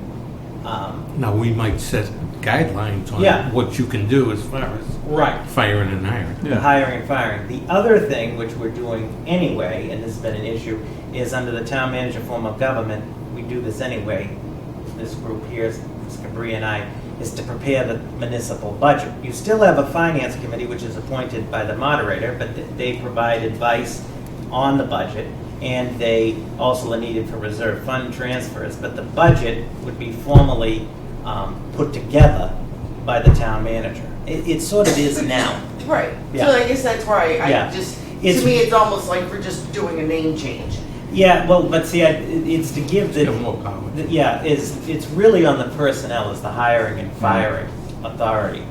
So let me just play devil's advocate, because we know that there are towns surrounding us that there haven't been town managers, there becomes a problem. So how would you go about answering that question for those who are going to bring up the other towns that are having problems because they feel that their town managers are, evil, We can still fire him. and won't eat the lemon cake? I mean, Well, I don't mean to be. Because I'm not trying to it's gonna joke. come I up. mean, he Right. still It's going to answers. come up. So even if you can't answer it this second, you would need Right. to be prepared to answer that question. I'm not opposed to it. Right. I So understand. don't misunderstand what I'm asking. But I do think that there's going to be somebody out there who is going to ask that question. Of course. So playing devil's advocate, I mean, would the Board of Selectmen still be able to say, whoa, you're out of control? Oh, absolutely. Okay. The town manager, just like the town administrator, is appointed by the Board of Selectmen Okay. and is responsible to the Board of Selectmen and is responsible for carrying out the Board of Selectmen's policy. If he or she was not, the Board of Selectmen are well within their rights to appropriately resolve that issue, including terminate the town manager, hire another one. And the other thing is you would still have a contractual arrangement. So every 3 years, for example, if you had a town manager that was not performing, it was just lukewarm. And at the end of that 3 years, and the board did want him to move in a different direction, they could do that. You can do that now. But yeah, we definitely want the public to fully understand the pros and cons, and ultimately it will be their decision. I feel pretty good that this time the people will be able to hear the actual question and be able to answer on the facts of the pros and cons without all the emotion. I agree. I mean, maybe that clown shows up again with his people, but we have better facts now. But I mean, I can look around this room. Everybody in here, excluding Susan, is hired by the board. But look at I mean, the fact these are that our you also... best employees. I mean, but we go right down the line. The fire chief, the DPW, the police chief. We're all been in that process of hiring them over the years. Does anybody have any issues with those? I mean, Correct, and not only that, major to your issues. point, I mean, but you also have an elected official sitting here who feels that these positions should be appointed also. That right there carries good weight. I agree. You know? I agree. Yeah, and Mr. Chairman, if I may, and I know that it's getting late, but I do appreciate these three staying because I asked them to come. Through you. You let them talk. I was just going to ask through the chairman briefly, maybe each of them right down the line may have some further thoughts or points to offer in any particular order. Well, my thought is that exactly what you just said. I'm a department head. I sit at a table, and no one else. I mean, starting from the top. No offense, but starting from the top. Yeah. No, you're right. These aren't elected. Congratulations. You don't have an election for an accountant or the department heads. You don't have an election for a police chief. You don't. No, you're right. This is 2017, and we are a just about $30 million business, and it needs to be run in the best and highest level that it can be. And either way, elected or appointed, I'll still put my hat in, and because I feel that the best candidate should be chosen, elected or appointed. I definitely favor appointed because it has to be, and you have a better pool of people that are going to step forward. Elected is pretty antiquated, and it does limit you to only those that are registered voters in this town. Correct. We open up the opportunity to even more people in the town wanting to step up, because putting your name on a ballot is huge. You put yourself out there, as you know, but especially in these positions, it's such a risk. Absolutely. And what if I didn't run for re-election? It would be all over again, another transition, and it's a rough transition because there's nothing holding me here to say, well, let me make sure it's a smooth transition. So there's just too much risk. There's too much, and I've been through it, and thankfully, a lot of the people here at this table have been amazing with getting me and moving things along, keeping things flowing, but it's been hectic, and especially with a presidential election last year, my first presidential election, on top of everything else. It's a lot, and you can't just step in and go, well, yeah, I like politics, and I like money. Or I need a good for paycheck. checkbook. Yeah, so it's the bigger picture, and it's time to, we have so much data and so much support for it that we need to come with clear minds, clear eyes, open ears, and really be involved in our government in our town. This is huge, and it needs to be done, because this is for the future. And it, in my opinion, gives the people more power. So if, let's say, a department head isn't doing their job and does something wrong, over and over again, we get a complaint, and they're elected. What do we say? Wait 3 years? You have to hope that there's Yeah. a recall I mean, process. but that goes from And Susan's another position piece, as elected, but that goes right down from the police chief, the fire chief, the superintendent. And the other Alan, piece in the you just go right. past couple elections, sorry. aside from the presidential, which was different, the local elections, even when it's a contested race, we're having maybe a couple hundred people coming in. It costs the same amount of money to run a local election that it costs to run a state primary or a general election, close to it. That's a lot of money for it to be, yeah, it's fine. No, you're a good kid. Keep going. That's all fine. But that's, last year we had uncontested races, and it just, that was it. It was just, it's great to see the people that do come in to still vote for the uncontested races, but this is just. Well, there lies the other problem, is that people are becoming very apathetic, is the word? Detached. On voting. Detached. Yeah. They're not interested in it. And unless there is that hot-bedded issue or that emotional vote on that ballot, people don't show up, and we can't always promise to have something like that on the ballot, so I do think, and we sit here as the selectmen, but we also get our input from them, and they also would tell us if we were about to go in the wrong direction. So then it's a nice balance too. But yeah, when you've got something like a treasurer or a town clerk, you need like the continuity going on. Years ago we happened to have a town clerk who had been around for a long time, and that was great because we had some continuity. But we can't. Yeah, I agree. We can't continue like this. Yeah. Oh. What's the requirement for selectmen? 18 registered voter. Small desire to How do I follow that one up? I'm not sure I can say much more than what Robert's already said very articulately and Susan added to. I've been amazed since I started in municipal government.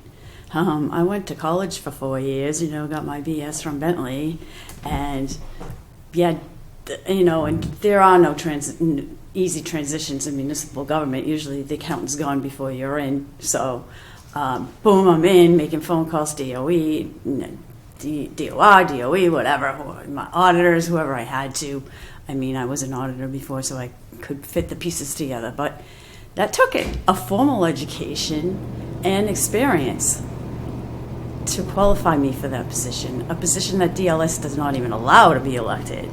And I was always baffled, always, by the fact that the collector and treasurer were not appointed. Because there is a minimum amount of qualifications that you should have for both of those positions. Experience helps, but I'll tell you what, they don't teach you in college about municipal government.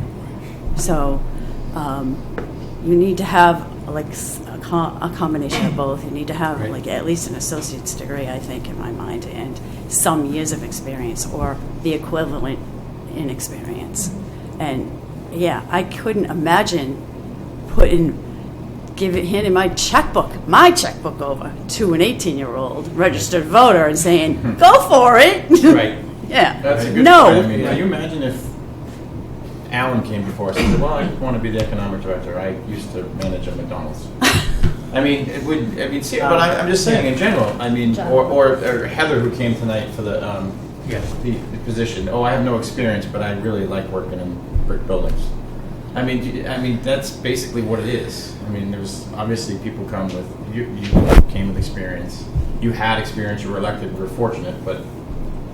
Without, Mr. Chairman, without using names, but it's public record, not that long ago, this town had an elected tax collector who did not want to collect taxes. And there was nothing Ms. Gabri and I could do about it. Nor could this board. And if I recall, we had. Nor could this Board of Selectmen. $400,000 in water and sewer, collections that weren't done. What are we down to now? 20,000? 16? That's amazing. In 4 years? 3. So, I mean, that's a very good point without using names, but we know who it was. Go ahead, Jack. Mr. Chairman, if I may, Oh, in my experience in local government, the complexity of operation of a local government has increased exponentially, given unfunded mandates from both the federal and state levels in all aspects of the government. Specifically in finance, there are more controls in place and more reporting processes now that each of us know. Even in Susan's 3 years, it's changed in local government. The single biggest revenue the town sees is tax revenue. Taxpayers deserve a professional, effective, responsible administration of their government. And that being said, Robert mentioned that we are the internal finance team. I think the key word is team. That you've got some individuals that are committed to working for a solution here, to provide all the things that we just spoke about to the people of the town. And it's a unique opportunity. In my 38 years of government service, I've seen this 3 times, this being one of them. And when you have it, it's pretty special. And you don't realize it until you have it, quite frankly. No, it's just how town hall's changed since I've been on the board is amazing. The overall tenor of the building, I'm still going to put you as elected, but it's changed dramatically about how everybody works together. And that's people that I'm not going to take credit for it because you and Carly, you interview these people, but we prove them. But I mean, there's been a couple that people don't work out sometimes, but we moved on. When they're elected, you don't move on. So we could go on and on. It was a no-brainer 3 years ago or 5 years ago, whatever it was. It was played different that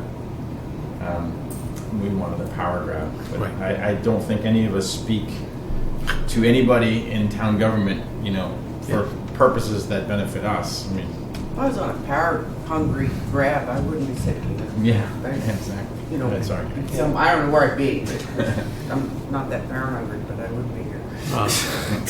It means a lot coming from Sue because you are elected. And to have that much confidence that, that you'd like to go through with this. And I got a question that one of the warrant articles we had was to make a finance department also. Is that part of it? No. Do we have that already? Did we do that?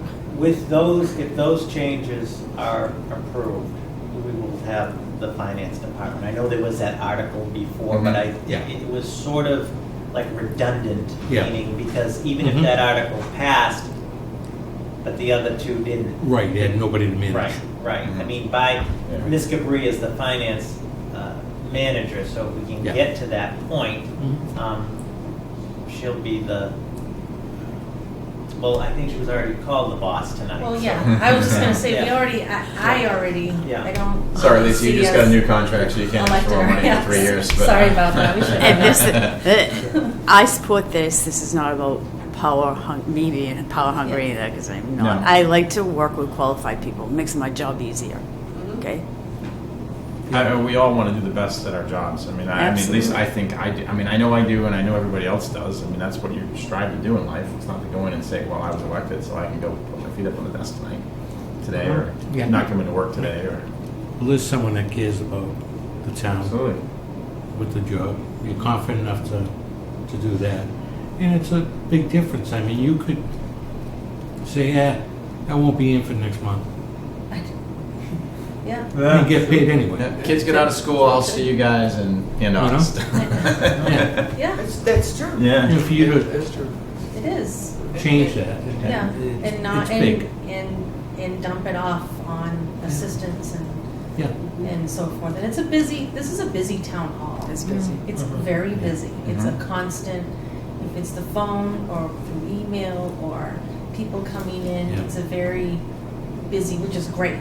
It is like a little city, and we need to get the support to keep Yeah. our little city thriving. We have so much that's coming in and trying to build things up and the revenue. We got to do this right, and we got to have the foundation. So as all these extra benefits keep on coming in, we're already set in motion to continue this going. So Yeah, that's why, I mean, we're lucky that the town has people of good character in the positions they're in. Now, wasn't in the past. No. Like I said, if you including wanted this board. Including this board. Like I said, if you wanted to take a month off and you get Still paid, got thinking of that first year. okay, to go, I wanted to work 2 days a week, you could. And that's just wrong. Yeah. That does nothing for the residents of. Or the morale of other well, people. that's who work. exactly- Yeah. Yeah. The no one's morale going to want to work with you. and Yeah. the level of frustration when these individuals refuse to comply with local, state, or federal law and said that they were elected. and Oh, that they- we've had that. We have it Yeah. on tape And we have it on tape, and that on a BOS meeting. and I was told, well, I trump you and all this stuff. And the implications to that, the failure, the refusal to post the sex offender bylaw, all right? The refusal after I asked numerous times, and the police chief, by an elected individual, the failure to post that, as this board knows, resulted in a significant lawsuit from the ACLU on this issue. We spent an enormous amount of money. I mean, we ultimately prevailed in that matter, but it was all so unnecessary. Oh, and the time, remember on the time that. we met almost every week with Yeah. Attorney Keston on, it's This just board, went I on forever. checked, you called in an elected treasurer close to 11 times over a 4-year period to comply. At that time, it's since been changed, but at that time, the state law, the 9A&a-half, was state law to bill other municipalities for the health insurance. Wouldn't do it because they were elected. Even And after it was a being- state even law. after being screamed at by people. Me. And the And list then goes, said they were working 80 hours a week. And I go to the tree warden, I'm not picking on the tree warden, but I mean, I want some, and he may be the most qualified guy. I'm just saying that you shouldn't be able, I mean, it's an important position, and it should be appointed just like everything else. It should be someone who's qualified. I don't know Mark's qualifications. What would the qualifications be for an Well, I There mean, aren't any. well, there isn't now. No, but I'm saying, what would be Well, the I mean, to understand qualifications? trees, like an arborist type, licensed arborist, know what this tree is, it's not dying, it's just got this disease, I mean, it's stuff like that. I mean, just go out, okay, I gotta call a tree company and cut down a tree. I mean, that's what it is now. There's a town tree, okay, let me call a tree company and get 3 quotes. Well, we can all do that. I'm all for putting them on the warrant myself. okay. And I think we made a compelling case tonight. I mean, obviously, we'll work on that, but. So in terms of the next steps to conclude, and I appreciate the time and appreciate everyone, we will prepare the proposed warrant article language and get that to you. It will be part of the packet. And there'll be more discussions on that. And because it's important, we've discussed this as well.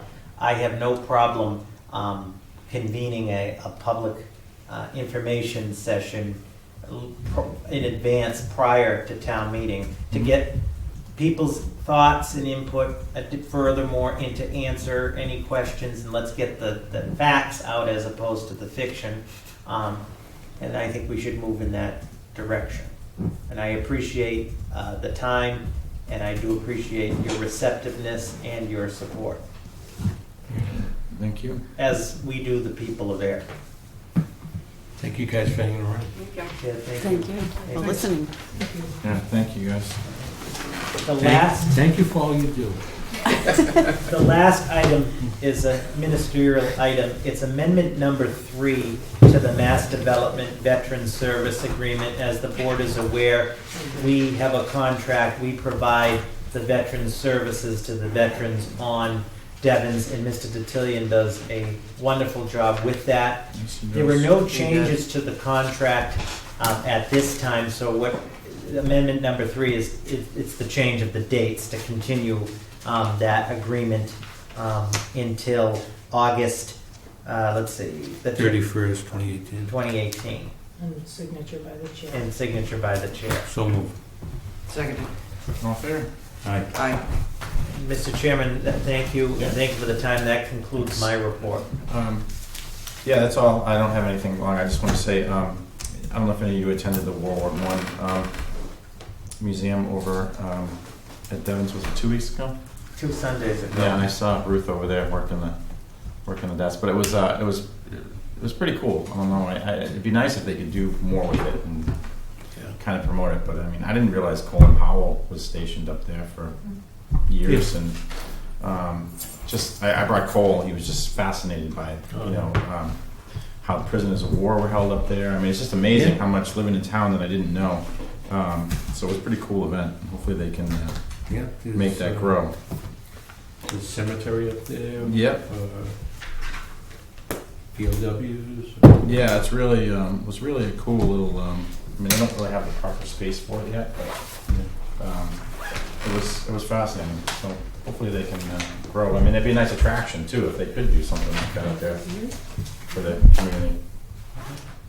But anyway, that's it. Okay. I make a motion to approve the meeting minutes from July 18th, 2017. Second. All in favor? Aye. Aye. Aye. I make a motion to adjourn. Second. All in favor? Aye. Thank you all. Good night, everyone. Thank you.